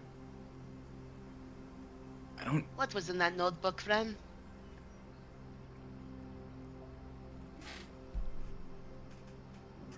Ren looks at you, and Trina picks it out first. The deepest look of concern that Trina has ever seen on her mother's face. What do you mean it's the mayor? And that's where we'll end tonight's session. Oh, you fucker. Oh man. Dum dum dum. I've said it once. I'll say it again. I don't like it. That was one fucking hell of a session, DM. That was a good. That was That was one hell of good. a fucking portent. What do you mean? You weren't supposed to learn this yet. Finger The fact that he has level 9 spells terrifies me. of Death is a level 9 spell? Mm-hmm. 7. 7. That one's 7. Level 7. Sunbeam that you guys had learned last time was level 8, though. Jeez, I'm crow. It is level 6. I think Send me his level 6 spell. well, unless he's giving it like as an upcasted thing. Okay, so this mayor is way more powerful than we've given him credit for. He needs to be afraid. My bad. Sunbeam is level 6. There was a level 8 spell that you got. The first one that you guys got. I don't remember what the spell was the first time that you guys did this, but it was a level 8 spell that time. I don't want to pick MVP. You all did so well. This is a really Like- hard Genuinely. MVP session. Like, Traina's dig a little deeper. Odeon with Rain's mom. Manny with next to me with that. The DM with just the entire a whole role here, play with we'll Freda. let chat pick an MVP this time. Yeah, I don't want to argue because everyone did so good. That was a very good session, though. Everybody did a great job. There were parts that were emotional that everybody played into. Getting to see the monster come out for the two of you as well with Monty and That was Manolo, great. That Oh my that was fantastic storytelling. I know that tonight was a lot of RP and not a whole lot of rolling or even combat for that matter, but y'all did so good. This was so gosh. much You fun. need combat for an yeah. Oh my god. That was Okay. such a honestly. Yeah. I would argue that the roleplay session roleplay heavy sessions are my favorite sessions. So I'm not This gonna was good. allow beans the- for the additional votes for this one, but I do have the poll running for 2 minutes for everybody to cast their votes for who they believe the MVP was. So The real Shout out life. to that. We're The- allowed to the- vote. We're voting the for each. real- I'm allowed to vote, right? The real life Oh, persuasion you didn't check wanna for vote the on extra stream, but now you'll charisma point vote was fucking great as anonymously. well. I want to give a vote to someone. Yes. If it counts. What was that, yes. Brand? I was saying the real life vote for the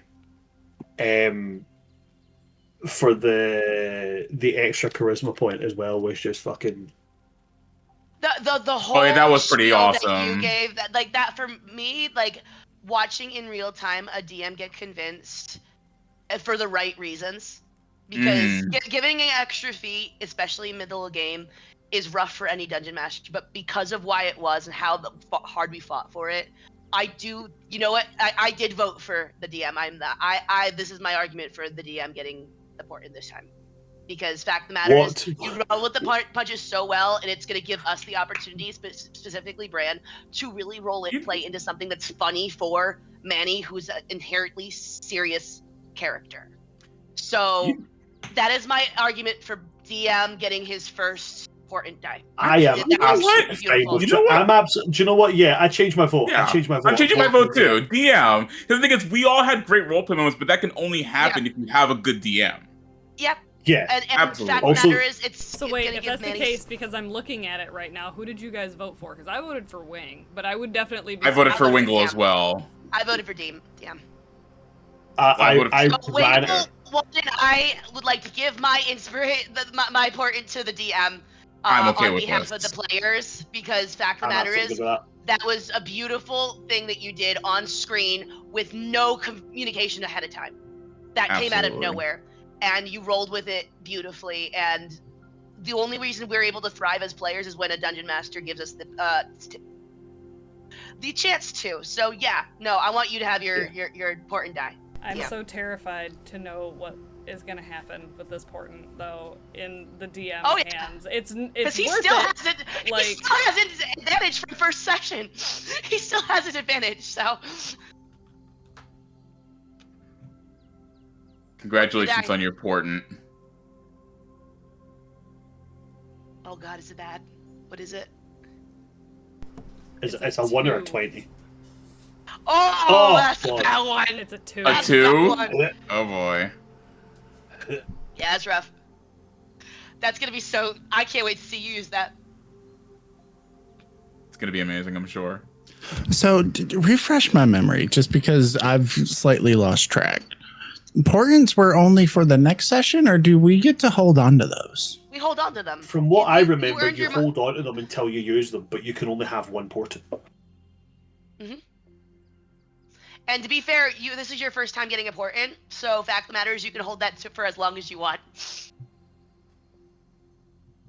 So you don't have to use it, just like the advantage that you've never used. This is getting good. Oh, the advantage, I know when I'm going to use it. I'm just waiting for the encounter to come up. Fair enough. But that was an amazing session, guys. I'm hoping we Spectacular. get to keep the portent, because I haven't used my portent yet. Yeah, you had a what? Yeah, A 15? I have a pretty decent one. 17. I have a 14. I do not have a portent right now. I used all mine. I used mine just now as well. That was a great nat 1, though. That was such a really solid run for a nat 1. Yeah, that was a solid use of a nat 1. Oh Nat my, ones thank can only be used, and nat ones can only be used in a moment that goes, "Fuck you, I'm winning this." So that was a perfect way to do it. I like the gravity when using them for like, oh, I want him to miss me or something. Sometimes just doesn't feel good unless it's like life or death. But like a nat 1 on a thing that you definitely should not know, it just feels good as a player. It means that there was another option that we figured it out, and I love that. Part of me is upset with myself that I put in my notes that it was a contested roll instead of just a really high DC. But at the same time, the revelation now, especially given the gravity of everything going on, I feel like it just feeds into the story even more. So I'm here for it. I like it. I like it a lot. But Can I I'm just pretty tell sure you you guys the have sense of... Sorry, go ahead. Just wanted to say as an aside, I didn't pick it during the campaign, but during the session, because I didn't want to affect my score and stuff like that, but I picked it now. Just so you know, I did pick the skill expert feat. Nice. So I got a +1. I got my +1 to charisma. I then chose deception as the new skill I get, and then for skill expertise, I thought it only pertinent that I took performance because I will be dropping it like it's hot. So I love it. I love it. Oh yeah. We catered the feat to the bit, and I love that so much for us. Hell I'm yeah. very excited. There to was see so the many other one. options, but I was like, this one will give me expertise and performance. So I'm really This excited is to cool. see funny Manny, like because Manny's been inherently a very serious character with some sassiness. I'm really excited to see like what Manny can do for like funny. Because I know it's gonna be like dry, dark funny, but I'm really excited for funny. It's gonna be I mean, amazing, the I'm fu- sure. the first thing he said in the morning was, "I don't really feel like coffee. Can anybody give me hair of the dog?"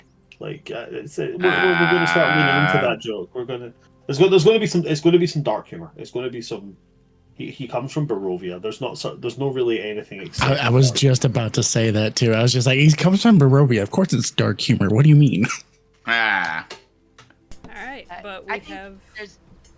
Oh, go ahead, bud. I was gonna You're do good. my closers. You're good. I was literally trying to get you to do the Yeah. closers. Alright, so yeah. All right, who we rating? We're gonna just go ahead and raid somebody that we've never raided before. It looks like they're having like a really fun little thing. They are also raising money for Extra Life, which if you don't know, is something that the Dummies and Dice Rolls crew is going to be doing at the end of the month. You may potentially see some of us on this very screen in an episode or two for Extra Life. Crazy. Anyways, I'm gonna go ahead and kick that off for them. Be sure to swing into the channel tonight because we are gonna watch Tenacious D and the Pick of Destiny for Watch Party. So Hell always yeah. a good fun one, always a favorite. Swing in. I'm pretty sure I remember where to find it at, but I will see you guys all tomorrow for Mon Monday with Grim, whom you saw in the chat earlier, as well as Cody and Rel. Things are getting pretty heated. They had a rough time last episode. Oh darn. Anyways, all right. But on that note, I will see you guys all tomorrow, and we will see you all for Tallish Amity in 2 weeks. Bye guys.